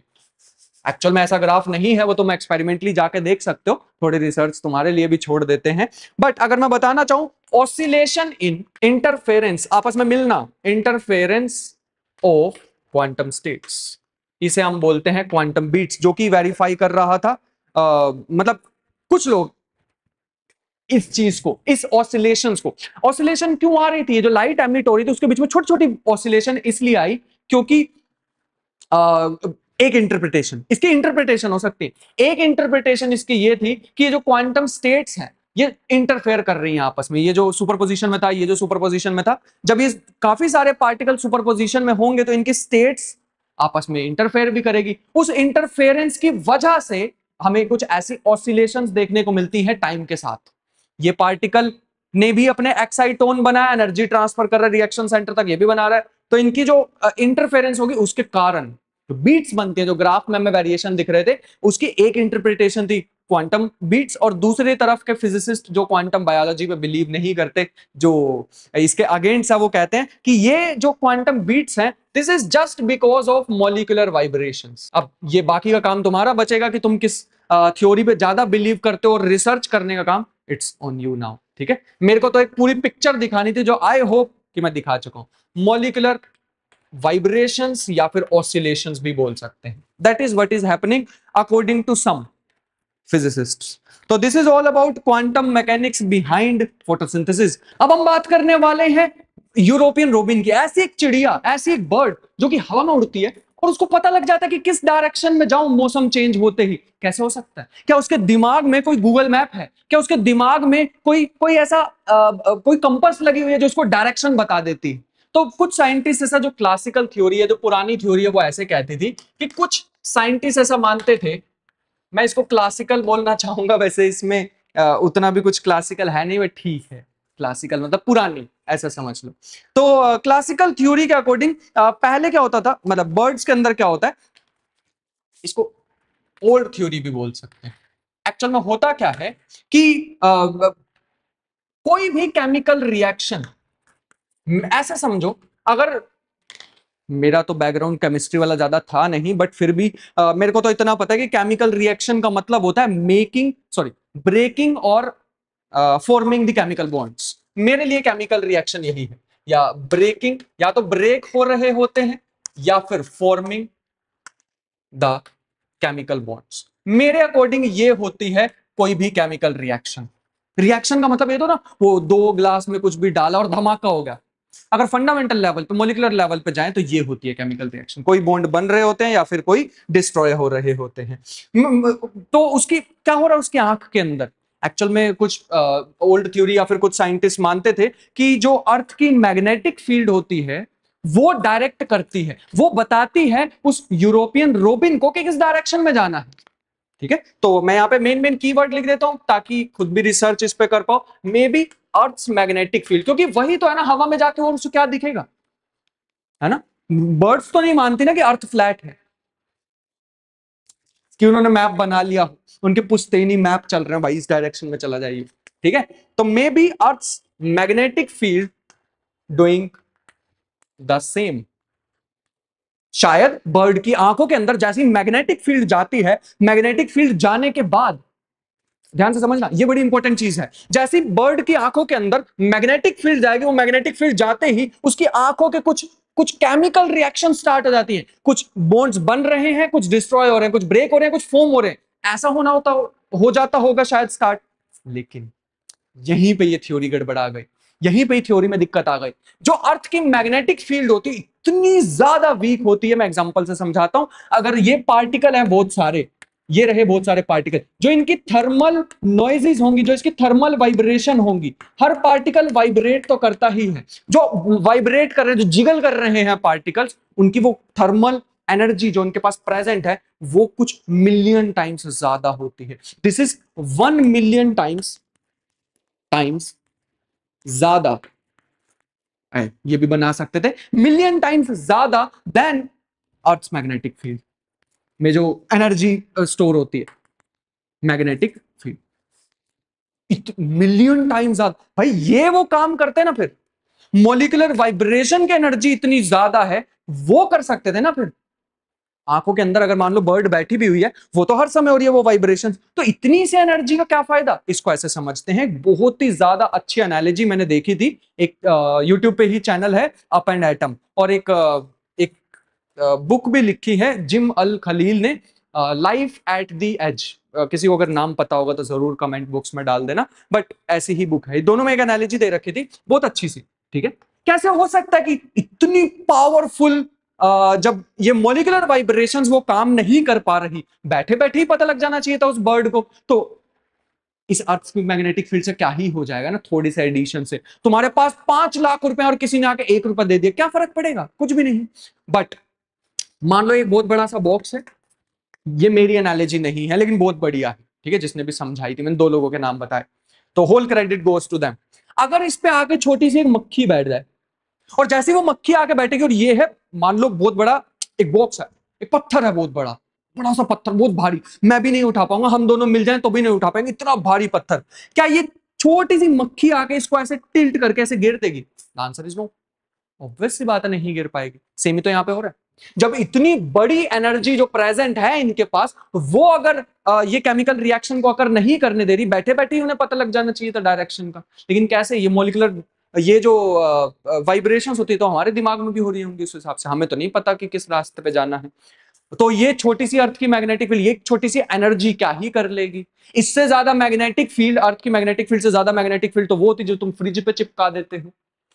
अगर इसकी वैल्यू बताना चाहूं तो अप्रोक्सीमेटली 50 माइक्रो टेस्ला, इससे ज्यादा पावरफुल होती है बाय द वे। तो नहीं हो पाना था, लेकिन लेकिन लेकिन ये अर्थ की मैग्नेटिक फील्ड काम में आ सकती है, डिपेंडिंग ऑन ये पत्थर कैसे पड़ा हुआ है। हाँ, मैंने मान लिया ये मॉलिक्यूलर वाइब्रेशन काम नहीं कर पा रहे हैं, कोई बात नहीं, क्या पता हमारे या वो बर्ड के दिमाग के अंदर या वो बर्ड की आंखों के अंदर जो जो सिचुएशन है, जो केमिकल रिएक्शंस है, वो उस पॉइंट पे है, बिल्कुल उस एग्जैक्ट पॉइंट पे है, सच दैट, अब मान लो पत्थर ऐसे है, ये रहा वो पत्थर,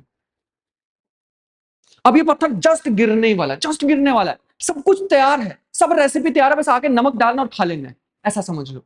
तो ये मक्खी अब आके बैठेगी, जैसे ही बैठेगी पत्थर गिर जाएगा, तो ये छोटा सा डिफरेंस भी इसमें बहुत बड़ा इंपैक्ट ला सकता है ना, इसके मॉलिक्यूल, इसके अंदर केमिकल रिएक्शन स्टार्ट करा सकता है ये छोटी सी मक्खी, तो ये पत्थर अब इधर को आके गिर जाएगा।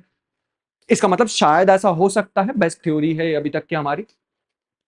यहां तक तो वो जो साइंटिस्ट थे वो यहां तक थे, सॉरी, यहां तक थे वो साइंटिस्ट, उन्होंने सोचा इसके अंदर कुछ तो ऐसा ही हो रहा होगा। क्वांटम फिजिक्स अभी तक उन्होंने यूज नहीं की थी, कि ऐसा हो सकता है ना, ये जो अर्थ की मैग्नेटिक फील्ड है ये जस्ट वही अमाउंट हो, एग्जैक्ट वही अमाउंट हो जो ये केमिकल रिएक्शन को अकर करने में हेल्प कर दे।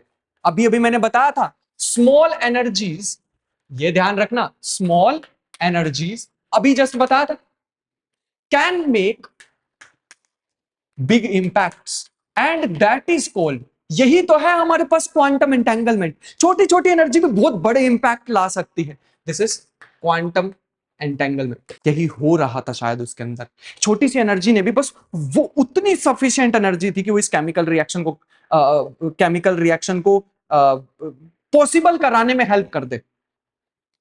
लेकिन अभी भी मिस्ट्री वही है, रास्ता कैसे दिखेगा, इससे रास्ते क्या क्या लेना देना, वो आगे बढ़ते हैं थोड़ा सा। तो इसका मतलब है हमारे पास अभी ये आया है कि अर्थ की मैग्नेटिक फील्ड होगी, अर्थ की मैग्नेटिक फील्ड से कुछ तो केमिकल रिएक्शंस हो। अभी हमें ये पार्ट नहीं समझ आया, मैंने बोल तो दिया कि क्वांटम एंटेंगलमेंट क्यों, अभी समझते हैं, ठीक है। केमिकल रिएक्शन होगी कुछ, जिसके कारण कुछ बायोलॉजिकल प्रोसेस होगी और उसके दिमाग में एक पिक्चर बन जाएगी, पिक्चर पहुंच जाएगी कि ये यहां जाना है, तो बायोलॉजिकल प्रोसेस। तो ये 3 स्टेप है, लेट अस सी कि इसके अंदर बाकी कैसे फिट आने वाले हैं। छोटी छोटी एनर्जी भी बहुत बड़े बड़े काम करा सकती है। बाय द वे, अगर हम एक इलेक्ट्रॉन को देखें, एक इलेक्ट्रॉन को देखें, उसका स्पिन अप हो सकता है, स्पिन डाउन हो सकता है। साधारण भाषा में एक इलेक्ट्रॉन एक छोटी सी मैग्नेट होती है, ठीक है। अगर हम एक सिंपल पेयर्ड इलेक्ट्रॉन की बात करें, according to Pauli exclusion principle, इनके स्पिन उल्टे होंगे, मतलब इनको एक साथ रहना, तो एक का स्पिन अप एक का स्पिन डाउन होगा, पहले का डाउन दूसरे का अप हो सकता था। मतलब टोटल इंडिविजुअल तो मुझे नहीं पता क्या होने वाला है, एक इलेक्ट्रॉन का अप होगा डाउन होगा मेरे को नहीं पता, लेकिन टोटल स्पिन, नेट स्पिन अगर हम देखें तो 0 आता है, बस हमें इतना पता है, इंडिविजुअल का नहीं पता है। वही तो है वो सुपरपोजिशन जैसी चीजें, वही तो है वो क्वांटम वियर्डनेस, वही तो है वो दिक्कतें जिसकी वजह से क्वांटम बायोलॉजी हमें पॉसिबल नहीं लगती है। हमें लगता है ना कि क्वांटम बायोलॉजी कैसे हो सकता है, कि हमारे एनवायरमेंटल लेवल पे हम देखें, इतनी सारी नॉइजेस हैं, इतने सारे मॉलिक्यूल्स टकरा रहे हैं, इतना कुछ चल रहा है, ग्लोबल वार्मिंग है, इतनी हीट है, सब कुछ, अब फिर भी प्लांट्स ग्रो कर रहे हैं। कुछ तो जादू है ना नेचर में, है ना, क्वांटम फिजिक्स है, बताते हैं, ठीक है। एक मैं देखो, मैं किसी चीज का कट्टर फैन नहीं, मेरे को ऐसा है कि मेरे को थ्योरीज बढ़िया लगती हैं, पढ़ना भी और एक्सप्लेन करना, बस इतना ही है। और जो मुझे बेस्ट थ्योरी लगती है अपने यूनिवर्स के बारे में, that is universe as a large quantum computer. हमारे यूनिवर्स में जस्ट कैलकुलेशन हो रही है और कुछ नहीं, ठीक है, बस इतना ही। अभी थोड़ा सा आगे बढ़ना चाहें तो हमारे पास टोटल स्पिन 0 था। अगर कोई एटम है और उसके पास ये, मान लेते हैं ये कोई भी एक एटम है और इसके पास यहां पे एक खाली एक लोन इलेक्ट्रॉन रह गया, मान लो इसका स्पिन डाउन, अप भी हो सकता है, हमें नहीं पता, थोड़ी देर के लिए छोड़ ही देते हैं स्पिन को। अब ये जो एटम बन गया जिसके पास एक लोन एटम है, उसे हम बोलते हैं रेडिकल, मतलब इस पूरी चीज को हमने रेडिकल बोल दिया। अगर मान लो हमारे पास एक ये रहा रेडिकल और एक ये रहा रेडिकल, साधारण भाषा में रेडिकल का मतलब क्या है, एक मॉलिक्यूल जिसके पास एक लोन इलेक्ट्रॉन पड़ा हुआ है, बस उतना ही। अगर हमारे पास एक ये लोन, अगर एक ये मॉलिक्यूल है, ये मॉलिक्यूल है, मान लेते हैं इनके जैसे ये पास है, इन्होंने एक बॉन्ड बना लिया आपस में, बॉन्ड फॉर्मेशन जैसे मैंने बताया, और बन रखे थे बॉन्ड, कुछ नहीं हुआ, ठीक है। ये एक मॉलिक्यूल, ये एक मॉलिक्यूल, और इनको मैं रेडिकल बोलना चाहूंगा, दो रेडिकल ने आपस में बॉन्ड बना लिया, तो इसका नाम क्या दे देंगे, इसका नाम दे देंगे रेडिकल पेयर। और जैसे इन्होंने ये पेयर बनाया, अब ये थोड़े से स्टेबल हो गए, बट स्टेबिलिटी तब तक है जब तक कोई फोटोन आके, कोई चीज, कोई एनर्जी इसके साथ इंटरेक्ट नहीं की थी, ठीक है। और पॉली एक्सक्लूजन प्रिंसिपल कहता है कि अगर मान लो इनके बीच में ये इनविजिबल थ्रेड है भी, तो इसका अगर स्पिन अप होगा तो इसका डाउन होगा, अगर इसका डाउन होगा तो इसका अप होगा, तभी ये साथ रह सकते, तभी ये वो बॉन्ड बना पाएंगे। मैंने बताया ना पेयर्ड इलेक्ट्रॉन्स के बारे में, पॉली एक्सक्लूजन प्रिंसिपल हमें यही कहता है। मान लो बाहर से कोई एनर्जी आई मैग्नेटिक फील्ड के कारण, उतनी सफिशिएंट एनर्जी की इस बॉन्ड को ब्रेक कर दे, जैसे उसने एनर्जी को ब्रेक करा, तो ये जो इलेक्ट्रॉन था इसका स्पिन लेट अस से अपवर्ड, इसका स्पिन डाउनवर्ड। क्या क्या फॉर्मेशन, क्या क्या इसके बाद पॉसिबिलिटीज हो सकती है। पहली पॉसिबिलिटी हो सकती है रिकॉम्बिनेशन। रिकॉम्बिनेशन मतलब पहले टूट गए, थोड़ी देर बाद फिर से जुड़ गए, ठीक, बढ़िया। तो पहली केमिकल रिएक्शन ये होगी। देखो मैं ना तो बायोलॉजी बैकग्राउंड से था ना फिजिक्स से था, जितने मैं एफर्ट कर रहा हूँ ना भाई, मेरे मैक्सिमम है केमिस्ट्री वगैरह में, तो केमिकल रिएक्शन नंबर 1 बोल देते हैं, दोबारा आके जुड़ जाएंगे, तभी हो पाएगा अगर इसकी स्पिन की स्टेट ना चेंज हो। स्टेट नहीं चेंज होनी चाहिए। कभी कभी ऐसा भी होता है कि एक पार्टिकल का स्पिन अप, और जैसे ही एनर्जी आके या कोई भी फोटोन आके या कोई भी एनर्जी आके टकराई, जैसी एनर्जी आके टकराई तो टकराने के बाद इसका स्पिन अप, इसका पहले डाउन था बट इसका अब अप हो गया। लेकिन अब तो नहीं जुड़ सकते ना, ये पोली एक्सक्लूजन प्रिंसिपल कहता है कि भाई अब नहीं जुड़ पाएंगे, अब ये रिकॉम्बिनेशन नहीं कर पाएंगे। कोई बात नहीं, यहां से दूसरा मॉलिक्यूल इसे दिखा इधर और यहां से दिखा नीचे, अरे तुम्हारा ब्रेकअप हो गया, वो सामने वाला किसी और के साथ, तुम किसी और के साथ, और लाइफ वैसे ही चलती रहेगी। तो केमिकल रिएक्शन नंबर 2, भाई ये जीवन नहीं है, ये है जीवन असली, ये होता है। समझ गए? चलो, रोना नहीं है बिल्कुल भी, वापिस आते हैं इस पे। रिकॉम्बिनेशन हो सकती है, केमिकल रिएक्शन नंबर 2 हो सकता है, ये इसके साथ कनेक्ट हो जाएगा, ये इसके साथ। इसका मतलब दूसरे में हमारे पास क्या है, फॉर्मेशन ऑफ न्यू मॉलिक्यूल्स, दूसरे मॉलिक्यूल्स बनने स्टार्ट हो जाएंगे। That is the reaction number 2। बढ़िया था। अभी ये जब अलग हो जाते हैं ना, अलग होने वाली स्टेट को हम हाईली अनस्टेबल बोलते हैं। पता नहीं मेरे को ब्रेकअप जैसी बातें ही क्यों याद आ रही हैं अभी, ऐसे वाली, है ना? शायद कोई पर्सनल एक्सपीरियंस याद आ रहा होगा तुम लोगों को, मेरे को नहीं, ठीक है ना? हाँ, तो ये हमारे पास है हाईली अनस्टेबल स्टेट, जब ये अलग हो जाएंगे तो। बट जैसा मैंने बताया इनके पास अभी 2 ऑप्शन है, और फिर से एग्जांपल ले सकते हैं वही टेडे स्टोन वाला। टेडे स्टोन में हमने देखा था कि जैसी मक्खी इस पे आके बैठती थी, वही सफिशिएंट एनर्जी यहां पे आके बैठ जाए सच दैट ये नीचे गिर जाए। वैसे ही यहां पे भी कुछ हो रहा है कि रिकॉम्बिनेशन होएगी या फिर ये वाला होगा, वही हमें देखना था। 2 ही पॉसिबिलिटी हो सकती है अब तो, है ना? या तो ये या तो ये उस कंडीशन पे, उस जगह पे बैठी हुई है ये चीज, सच दैट इसमें थोड़ी सी एनर्जी आई, या तो ये रिकॉम्बिनेशन वाली स्टेट में चले जाएंगे या फिर इस वाली जगह पे आ जाएंगे। उतनी सफिशिएंट एनर्जी प्रोवाइड करती है मैग्नेटिक फील्ड। लेकिन कैसे ये सारी चीजें पॉसिबल हो पाई? क्योंकि हमने जब क्वांटम लेवल पे स्टडी करनी स्टार्ट की तो हमें पता है क्वांटम लेवल पे एक टर्म होती है जिसे हम बोलते हैं डिस्क्रीटनेस।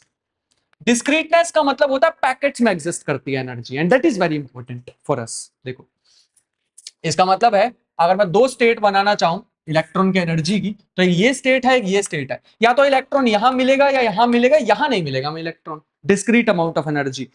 स्टेट मैंने बताया ना, कंप्लीट एब्स्ट्रैक्ट चीजें हैं, या तो ये वाली एनर्जी होगी इलेक्ट्रॉन की, या तो ये वाली एनर्जी होगी, इसके बीच में नहीं हो सकता इलेक्ट्रॉन कभी भी।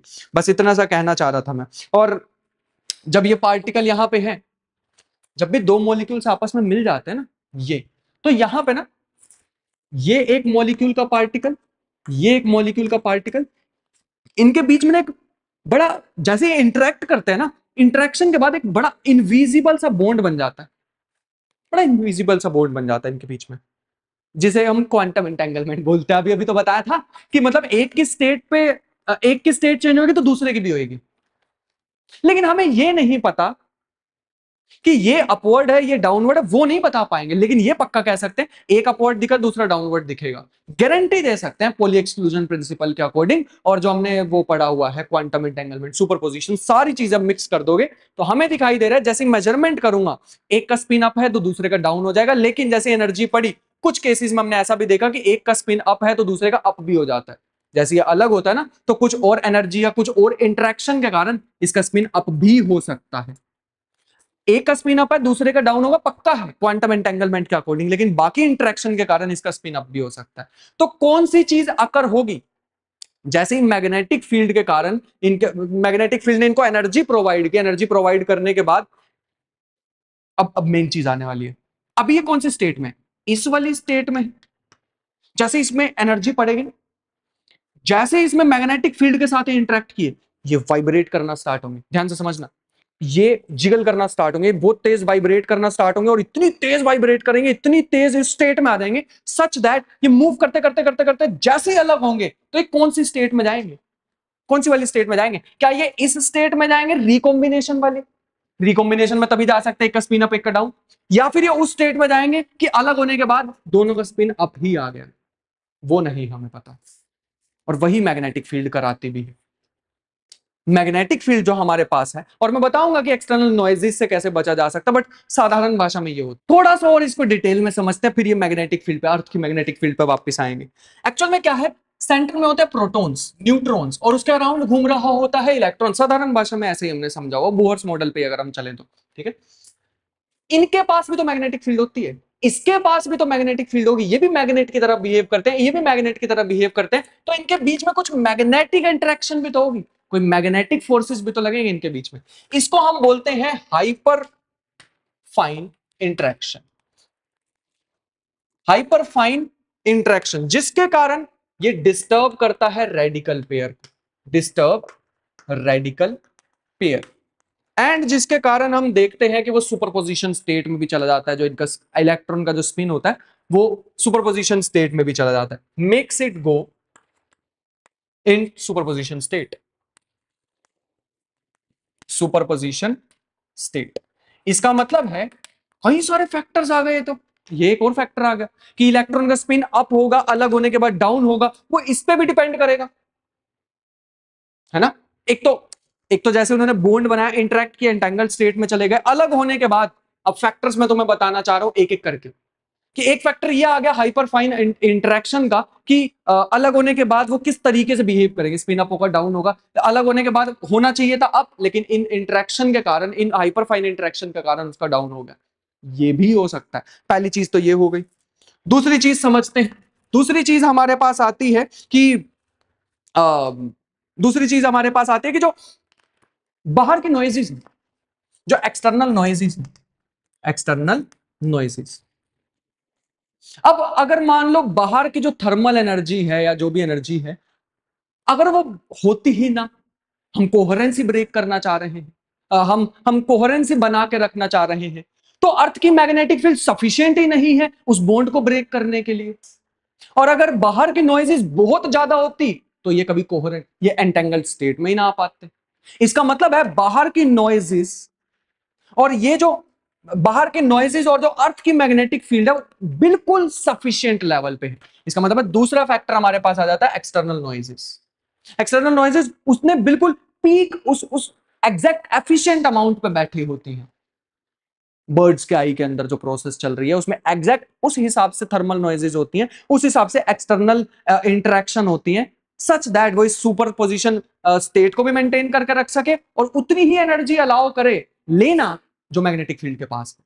ठीक है, तो डिस्क्रीट दूसरा बता देते हैं। दूसरा मैंने जैसे अभी बताया, जो डिस्क्रीट नेचर होता है इन क्वांटम मैकेनिक्स, उसमें उसकी वजह से ऑफ एनर्जी स्टेट, उसकी वजह से फजी या फिर superposition of spin state create होती है, सुपरपोजिशन ऑफ स्पिन स्टेट, और which is sensitive to earth's magnetic field. I hope कि मैं इसमें थोड़ा सा बता पाया हूं। एंड फाइनली हम इसको थोड़ा एंड करने वाले हैं। अब होता क्या है, अब किस स्टेट में आके गिरेगा, ये वाली स्टेट में रिकॉम्बिनेशन केमिकल रिएक्शन 1 होगी या केमिकल रिएक्शन 2 होगी, डिपेंडिंग ऑन दैट बर्ड की आंख पे एक पिक्चर बनती है और वो उसके सिग्नल जाते हैं ब्रेन तक और उसे पता लग जाता है कि इतने डिग्री बना रहे हैं अभी अर्थ की मैग्नेटिक फील्ड के साथ हम, इस डायरेक्शन में अर्थ की मैग्नेटिक फील्ड है, ये डायरेक्शन है, वो डायरेक्शन है, वो सारी पिक्चर बन जाती है।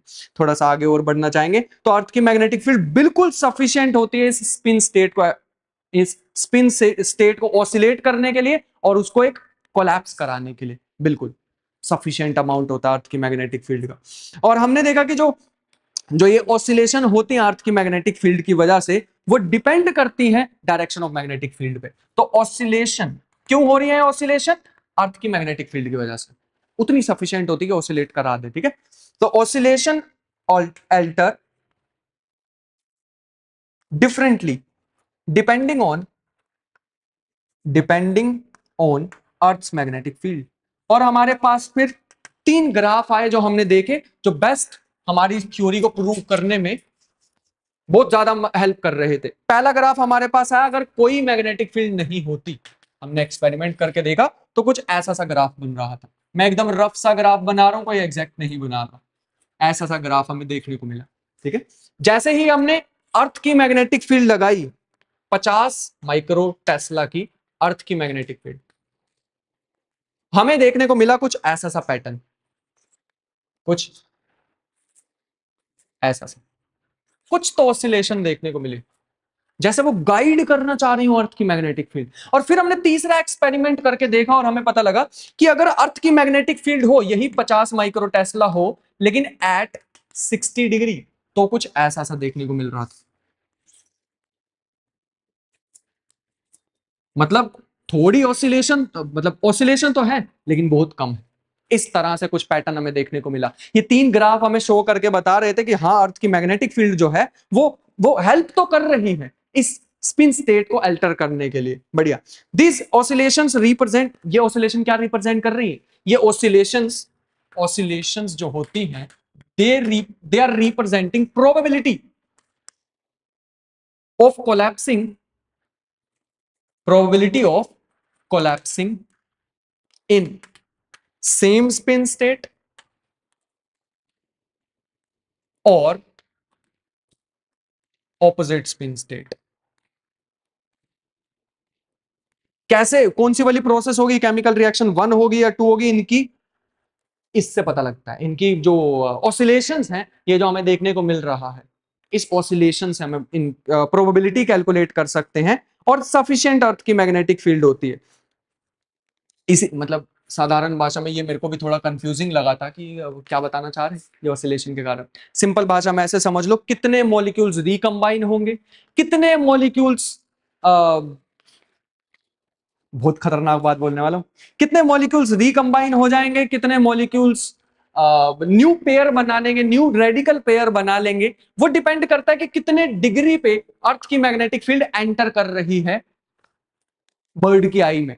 और इन्हीं दोनों चीजों की रेशो को मान लेते हैं, ए नंबर ऑफ मॉलिक्यूल्स रिकंबाइन हो गए, बी नंबर ऑफ मॉलिक्यूल्स ने न्यू रेडिकल पेयर बना लिया। इनकी रेशो कैलकुलेट की जाती है बर्ड की आई के अंदर, मतलब उसके दिमाग के अंदर। एंड दैट इज हाउ एक बर्ड को पता लगता है कि इस डायरेक्शन में अर्थ की मैग्नेटिक फील्ड इतने डिग्री पे है, इतने डिग्री पे है। एंड फाइनली ये जो हमारे पास रेशो, मतलब हमारे पास नहीं, उस बर्ड की आई में जो रेशो जाती है, this difference in chemical products, किस टाइप का प्रोडक्ट बन रहा है, रिकॉम्बिनेशन हो रही है या फिर न्यू मॉलिक्यूल बन रहा है, इसके बीच के difference creates a signal that is sent to the bird's brain, forming a pattern on retina that literally superimpose the magnetic field over the bird's normal vision। कहने का मतलब कि जो भी हमारे पास साधारण भाषा में जो भी ये डिफरेंस आता है कि इतने रिकॉम्बिनेशन हुए, इस डायरेक्शन में बर्ड चल रही है, इतने रिकंबाइन हुए और इतने न्यू रेडिकल पेयर बन गए, तो वो सिग्नल जाते हैं, ये जो रेशो आएगी ना इनकी, वो सिग्नल जाते हैं ब्रेन तक, और वो ब्रेन एक रेटिना पे पिक्चर बनाता है जो इसके नॉर्मल विजन को थोड़ा चेंज करता है। उसे पता लगता है इस डायरेक्शन में नहीं, इस डायरेक्शन में मुड़ना चाहिए। पूरी एक पिक्चर, पूरा एक मैप बना देता है अर्थ की मैग्नेटिक फील्ड का, मैग्नेटिक फील्ड का यूज करके, जिसकी हेल्प से कितनी कॉम्प्लिकेटेड प्रोसेस चल रही है बर्ड के दिमाग के अंदर, है ना। तो ये एक पूरा का पूरा मैप बना देता है, या फिर ऐसा भी कह सकते हैं कि बर्ड की आई के अंदर एक क्वांटम निडल, क्वांटम कंपास भी बोल सकते थे, एक क्वांटम कंपास होती है बर्ड की आई के अंदर। The earth's magnetic field alter this delicate quantum state. Earth की मैग्नेटिक फील्ड उतनी सफिशिएंट होती, कहीं लिख लेना, ठीक है, अर्थ की magnetic field alter this delicate quantum state which in turn influence a chemical reaction allowing the bird to perceive directions। कमाल बात, एक क्वांटम कंपास जो कि अर्थ की मैग्नेटिक फील्ड के कारण, मैग्नेटिक फील्ड के कारण एक पर्टिकुलर डायरेक्शन में आके अलाइन हो जाएगा, जिस डायरेक्शन में भी बर्ड जा रही है उसके आंखों के अंदर एक निडल टाइप है, और वो उतनी सफिशिएंट होती है अर्थ की मैग्नेटिक फील्ड कि वो चेंज कर सके इसकी क्वांटम स्टेट को। ये जो क्वांटम कंपास है ना, जो इसके बीच में जो नीडल लगी होगी, ये सुपरपोजिशन में नीडल, ये नीडल कहां पे है पता नहीं, मैंने पीछे की पूरी कहानी बताई है, एक्चुअल में चल कर रहा होता है, क्वांटम एंटेंगलमेंट एंड ऑल सब एक्सप्लेन करने की कोशिश की है। Forming a pattern which influence, मतलब किस अर्थ की मैग्नेटिक फील्ड एक स्टेट में ले आती है जो कि इंफ्लुएंस करता है एक केमिकल रिएक्शन को, और किस टाइप की केमिकल रिएक्शन हो रही है उसके अकॉर्डिंग बर्ड के रेटिना पे एक इमेज बनती है। तो साधारण भाषा में ये थी इसकी समरी। कि बर्ड कैसे उड़ती है, एक फाइनल चीज करते हैं कि स्मेलिंग कैसे काम करती है, और उसके पहले एंजाइम्स के बारे में बात करते हैं कि एंजाइम कैसे, वैसे आप समझ गए होंगे तुम लोग, है ना, कि एंजाइम्स कैसे किसी भी रिएक्शन को सुपर फास्ट कर देते हैं। वो मैंने इसी में ही समझा दिया कि एक्चुअल में होता क्या है। एक्चुअल में छोटी सी energy, small amount of energy can make big impact, बहुत बड़े बड़े इंपैक्ट क्रिएट कर सकती है, डिपेंडिंग ऑन किस टाइप के सिचुएशन में वो एनर्जी यूटिलाइज हो रही है। अर्थ की मैग्नेटिक फील्ड तो मिलियन टाइम्स वीकर थी, फिर भी उसने वो काम करके दिखा दिया, बिकॉज उतनी ही एनर्जी की रिक्वायरमेंट थी। और जो बाहर की थर्मल नॉइजेस हैं, जो हमारे काम की एनर्जी हम सोचते नहीं है, वो भी उतने ही अमाउंट में वहां पे प्रेजेंट है उसकी आंख के अंदर, जो कि उस मैग्नेटिक फील्ड को यूटिलाइज कर सके। मतलब वो जो पत्थर था ना ऐसे पड़ा हुआ, ये जो पत्थर था ना, ये इधर गिरना ही है, बस मक्खी के आने से मक्खी उतना सफिशिएंट वेट लेके आ गई ताकि वो नीचे गिर जाए। बाकी सब कुछ इसका जो सरफेस था, इसके अंदर जो फ्रिक्शन था, वो सारा कुछ बैलेंस हो रखा था। बस जरूरत थी उस छोटे से, उस जरा से मच्छर की या मक्खी की। और यहां पे हमारे उस रोबिन के अंदर, उसकी आंख के अंदर मैग्नेटिक फील्ड की कमाल की, मतलब कैसी कैसी जगह पे तुम देख पा रहे हो कि क्वांटम फिजिक्स घुसी हुई है। लास्ट हम बताना चाहेंगे फिलहाल आज का idea, which is emerging ideas and future. इसको मैं थोड़ा सा छोटा शॉर्ट ही रखना चाहूंगा। तो पहले एंजाइम्स की बात कर लेते हैं। अगर एंजाइम के बारे में बताना चाहूं तो ऐसे ऐसे मॉलिक्यूल्स, ऐसी चीजें जो किसी भी केमिकल रिएक्शन को फास्ट कर सकती हैं। कैसे कर सकती हैं? अभी अभी मैंने बताया, क्वांटम टनलिंग की हेल्प से। केमिकल रिएक्शंस, कोई ऐसी केमिकल रिएक्शन है जिसको होने में बिलियंस ऑफ ईयर्स लग जाते, जैसे वो लाइफ होने की प्रोसेस, हमने देखा कि 4.5 और 3.7 में कितना गैप है, 1 बिलियन साल का भी नहीं था, और फर्स्ट डीएनए भी फॉर्म हो गया। ये चीज पॉसिबल ही नहीं थी ना जब हमने कैलकुलेट करके देखी, बिलियंस ऑफ ईयर्स लगते हैं इस प्रोसेस को तो। बट यहां पे तो एकदम ही हो गया। क्या बाहर से कोई एस्ट्रॉइड गिरा था जिससे लाइफ यहां पे आई, पहला डीएनए यहां पे आया? शायद ये भी हो सकता है, ये भी एक थ्योरी है। बट अगर हम यही मान के देखें तो ये भी पॉसिबल हो सकता है, अगर हम इसको कंसिडरेशन में ले। जो नेचर के कैटलिस्ट या नेचर के एंजाइम्स होते हैं, वो किसी भी केमिकल रिएक्शन को speeding up chemical reactions by million times, 1 million या कई मिलियंस ऑफ टाइम्स उस रिएक्शन को फास्ट करने की ताकत रखते हैं via the process of quantum entanglement, quantum tunneling. ये है हमारे पास क्वांटम टनलिंग करना। ये हम देखें तो क्वांटम लेवल पे ही हो सकता है। मैं भाग के जाके इस दीवार के आर पार जाना चाहूं तो हड्डी वड्डी तोड़वा लूंगा अपनी, और तो कुछ भी नहीं होगा। तो कोई भी क्वांटम पार्टिकल है, light quantum particles simply tunnels through the remaining energy barrier instead of climbing over with a massive speed। अगर यहां से यहां जाना है तो क्वांटम पार्टिकल्स तो भाई कूल आदमी है, यहां से यहां चले जाते हैं। अगर इनके पास एनर्जी नहीं है तब भी देयर एग्जिस्ट सम प्रोबेबिलिटी कि कई बार उससे जाने की कोशिश करेंगे, कई बार टकराएंगे तो एक बार जा सकते हैं। सेकंड एग्जांपल मैं यहां पे लेना चाहूंगा, फिर से बताना चाहूंगा, जस्ट अ थ्योरी है तो बिल्कुल एज पे पड़ी हुई है, ये बिल्कुल उस एज पे है कि गलत हो सकती है। बट और एक फ्यूचर विजन भी देना था, इसमें मैंने एक शॉर्ट वीडियो बनाई थी तो सोचा इसको भी बीच में घुसाऊं ही, इस पे भी थोड़ा सा हम बात करें ही। एक्चुअल में होता क्या, ट्रेडिशनल जो स्टोरी थी, ट्रेडिशनल स्टोरी ये थी कि मॉलिक्यूल्स, हम किसी भी चीज की स्मेल लेते हैं, सूंघते हैं, तो उसके मॉलिक्यूल्स हमारी नाक में जाते हैं। अच्छा तुम एक बार सोच के देखो, बस नजरिया होता है ना, अगर सामने कोई गंदी सी चीज भी पड़ी है, मॉलिक्यूलर लेवल पे जाएंगे तो है तो मॉलिक्यूल्स ही ना, है ना, पर्सपेक्टिव है। अगर सोचना हो तो कि वो गंदी चीज है, अच्छी है, अच्छी तो मैं नहीं बोल रहा हूँ उसको, मैक्रोस्कोपिक लेवल पे, माइक्रोस्कोपिक लेवल पे चले जाए, मॉलिक्यूल्स ही तो हैं। और वो क्लासिकल थ्योरी या ट्रेडिशनल थ्योरी ये कहती थी कि कुछ मॉलिक्यूल्स हमारी नाक में गए, हमें पता कैसे लग जाता है यार ये स्मेल तो पहले पहले कहीं सूंघी हुई है। या किसी दोस्त ने एक बढ़िया सा वो परफ्यूम लगा लिया तो हमें पता लग जाता है यार ये तो स्मेल मैंने कहीं सुनी, ये तो मेरे पे भी था परफ्यूम, है ना। वो सारी चीजें कैसे होती है, हम कैसे रिकॉल कर लेते हैं वो चीज को, वो हम बता सकते हैं ट्रेडिशनल थ्योरी के अकॉर्डिंग। जैसे मॉलिक्यूल्स हमारी नाक में एंटर करते हैं, नाक के रिसेप्टर पे जाके बैठते हैं, डिपेंडिंग ऑन देयर शेप हमें पता लग जाता है कि वो स्मेल हमने पहले एक्सपीरियंस की हुई है या नहीं की हुई है। दिक्कत ये थी इस थ्योरी में, और वो सिग्नल सिंपल ब्रेन तक ट्रांसफर हो जाते हैं, ऐसा हम सोचते थे। लेकिन लेकिन लेकिन इस थ्योरी में एक दिक्कत है, जो सबसे बड़ी दिक्कत है, कुछ मॉलिक्यूल्स ऐसे थे जिनकी सेम शेप थी लेकिन डिफरेंट उनकी स्मेल थी। सेम शेप एक दूसरे की कायरल इमेजेस बोलते हैं, कायरलिटी बोलते हैं, कि मतलब मेरी तुम स्क्रीन मिररिंग कर दो, है ना, मैं ऐसे खड़ा हूं और स्क्रीन मिररिंग होता है ना, वो सारे वर्ड्स उल्टे दिखने लग जाएंगे, वैसा कुछ। तो कुछ मॉलिक्यूल्स की शेप सेम है लेकिन उनकी फिर भी स्मेल अलग अलग होती है, तो ये थ्योरी एक्सप्लेन नहीं कर पाई। और वहीं पे आती है quantum mechanics, quantum physics. Quantum physics ने कहा एक्चुअल में होता क्या है, अगर ये रिसेप्टर है बहुत सारे, तो एक्चुअल में होता क्या है, पार्टिकल जो इलेक्ट्रॉन होता है ना, हर समय इसमें मूव करता रहता है, इधर उधर मूव करते रहते हैं, इलेक्ट्रॉन की शेयरिंग, वो वही केमिकल रिएक्शंस वाली बात है, इधर उधर इलेक्ट्रॉन को शेयर करते रहते हैं। जैसे ही कोई मॉलिक्यूल आके इसके अंदर फिट बैठता है रिसेप्टर के अंदर, जैसे कोई मॉलिक्यूल इसके अंदर आके बैठा है, अब इलेक्ट्रॉन के पास उतनी एनर्जी नहीं है कि वो, थोड़ा जूम करके दिखाता हूं, इसके अंदर एक मॉलिक्यूल है, इलेक्ट्रॉन को एक पार्ट से दूसरे पार्ट तक जाना, इलेक्ट्रॉन के पास है ही नहीं वो एनर्जी, उतनी सफिशिएंट इलेक्ट्रॉन के पास एनर्जी नहीं, तब थी जब इसके अंदर कोई मॉलिक्यूल्स नहीं थे। अब कोई भी एनर्जी नहीं है तो इलेक्ट्रॉन को यहां से यहां जाना है और इसके अंदर मॉलिक्यूल है। बट हमने पढ़ा क्वांटम टनलिंग के अकॉर्डिंग क्या होता है कि अगर कम एनर्जी भी है तब भी टनल करके जाया जा सकता है, हाँ जाया जा सकता है। और जैसे ही ये प्रोसेस में पार्टिकल यहां से यहां इलेक्ट्रॉन जाता है, तो इस केस में जैसे यहां से यहां इलेक्ट्रॉन पहुंचेगा टनल करके, ये मॉलिक्यूल्स में वाइब्रेशन होती है, और जैसे ही वाइब्रेशन होती है तो ये रिसेप्टर की कुछ ऑलरेडी क्या कहते हैं उसको, मतलब पहले हमने कोई स्मेल ली होगी तो उसके वाइब्रेशंस हमारे रिसेप्टर याद रखते हैं, ठीक है, मेमोरी कॉन्शियसनेस वगैरह जैसी बातें आ जाती हैं यहाँ पे।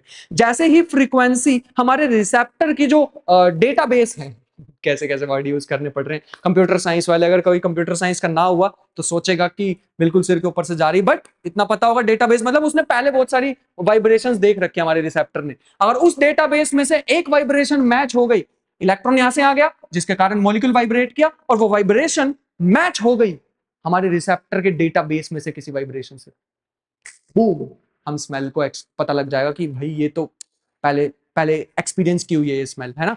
और इसमें ये भी थ्योरी, ये भी बात सही हो जाती है कि अगर सेम शेप के मॉलिक्यूल भी बीच में घुसा दो, वाइब्रेशन तो अलग अलग हो सकती है ना उनकी, अगर मेरी मिरर इमेज करोगे तो पीछे के वर्ड्स भी तो अलग हो जाएंगे ना, तो उसके कारण कुछ मॉलिक्यूलर वाइब्रेशन अलग होगी, तो अलग वाइब्रेशन तो अलग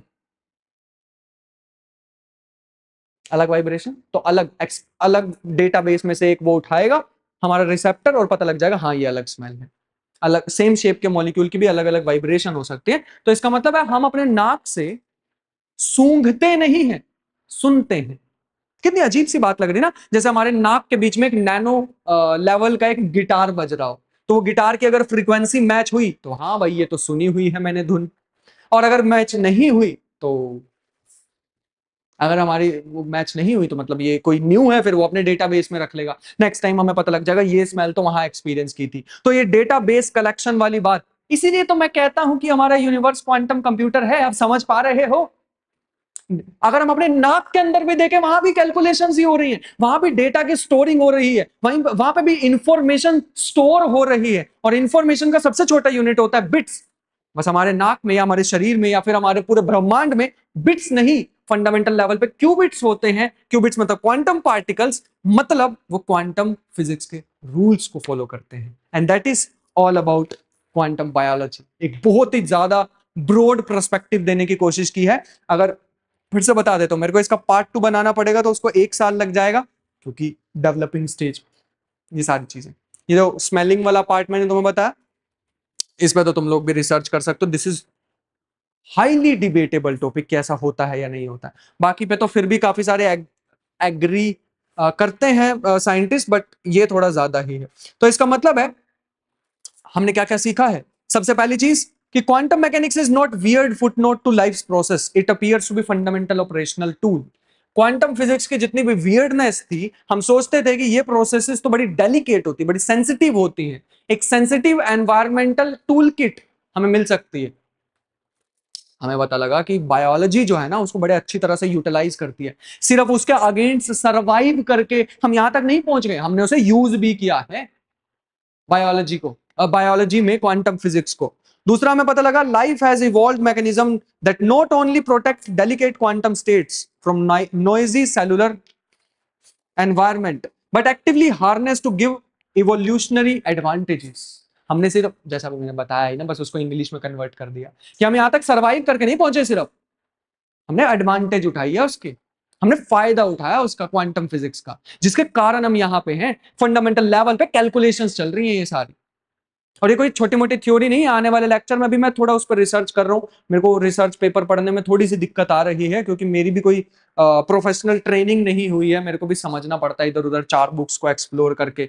तो मैं जैसे ही थोड़ा सा पढ़ लूंगा quantum computer, universe as a quantum computer, Seth Lloyd and all, बहुत सारे लोगों के इस पे पेपर पब्लिश हैं, तो मैं जरूर पढ़ूंगा। जो मैंने स्टार्टिंग में बुक बताई थी क्वांटम एस्पेक्ट ऑफ लाइफ, उसमें एक सेकंड नंबर चैप्टर लिखा है सेथ लॉयड ने। सेथ लॉयड, ये भाई साहब वो हैं जिन्होंने पहला क्वांटम कंप्यूटर बनाया था। एक इनकी पूरी टीम थी और जिसको ये लीड कर रहे थे। तो इसका मतलब है हम देख पा रहे हैं एफिशिएंसी इन फोटोसिंथेसिस कहां से आ रही है? वो एफिशिएंसी क्वांटम फिजिक्स की वजह से आ रही है। सेंसिटिविटी अगर हम देखें तो कहां से आ रही है? इन एवियन नेविगेशन, वो रॉबिन हुड पांडे जो उड़ रहा था, नेविगेशन, ये आ रही है सेंसिटिविटी क्वांटम फिजिक्स की वजह से। और स्पीड कहां से आ रही है? स्पीड इन एंजाइम कैटलिस्ट, वो आ रही है क्वांटम फिजिक्स से। और टनलिंग वाला प्रोसेस, टनलिंग वाला प्रोसेस जो हम देखें, इन स्मेलिंग, क्वांटम फिजिक्स। इसका मतलब है हमें थोड़ा सा पर्सपेक्टिव चेंज करने की जरूरत है। बायोलॉजी में और भी बहुत सारी प्रोसेसेस हैं, जैसे पाथ इंटीग्रल वगैरह का यूज करके हम कैसे अर्ली, पहला डीएनए कैसे बना होगा उसको भी सॉल्व, उसको भी सिंप्लीफाई कर सकते हैं। मैथमेटिकल टूल्स हमारे पास अवेलेबल है, बस जरूरत है तो एक ऐसे इंसान की जो डेडिकेटली इस पे काम कर सके, एंड वो तुम हो सकते हो। मेरा थोड़ा टॉपिक ऑफ रिसर्च, मैंने कुछ समय के लिए ऐसा एक्स्ट्रा टॉपिक पढ़ने की कोशिश की थी, क्वांटम बायोलॉजी, क्योंकि मेरे को एक डिफरेंट पर्सपेक्टिव चाहिए था क्वांटम फिजिक्स समझने का कि एक्चुअल में इसके क्या एप्लीकेशंस हो सकते हैं। बट मेरा मेन टॉपिक थोड़ा अभी फिलहाल के लिए क्वांटम क्रिप्टोग्राफी रहने वाला, नेक्स्ट मैं उसी पे ही काम कर रहा हूँ, और उसको और भी लंबे समय से मैं पढ़ रहा था, तो नेक्स्ट उस पर बात करने वाले हैं। बट आई होप कि एक डिफरेंट पर्सपेक्टिव दे पाया हूं, और तुम वो अगले इंसान होने वाले हो जो इस पे काम करने वाले हो। In the future is quantum computing, quantum biology, ये सारी ही होने वाले हैं। सो बस इतना ही था हमारे पास। सारी की सारी क्वांटम बायोलॉजी के जितने भी पर्सपेक्टिव हो सकते थे, जितने भी डिफरेंट एरिया हो सकते थे घुसने के, उसमें सारे घुस चुके हैं। बाकी मिलते हैं नेक्स्ट ऐसे ही किसी वीडियो में। तब तक के लिए अपना ख्याल रखो, मेहनत करो बहुत सारी, क्वांटम फिजिक्स पढ़ते रहो, और मिलते हैं नेक्स्ट वीडियो में। Bye bye.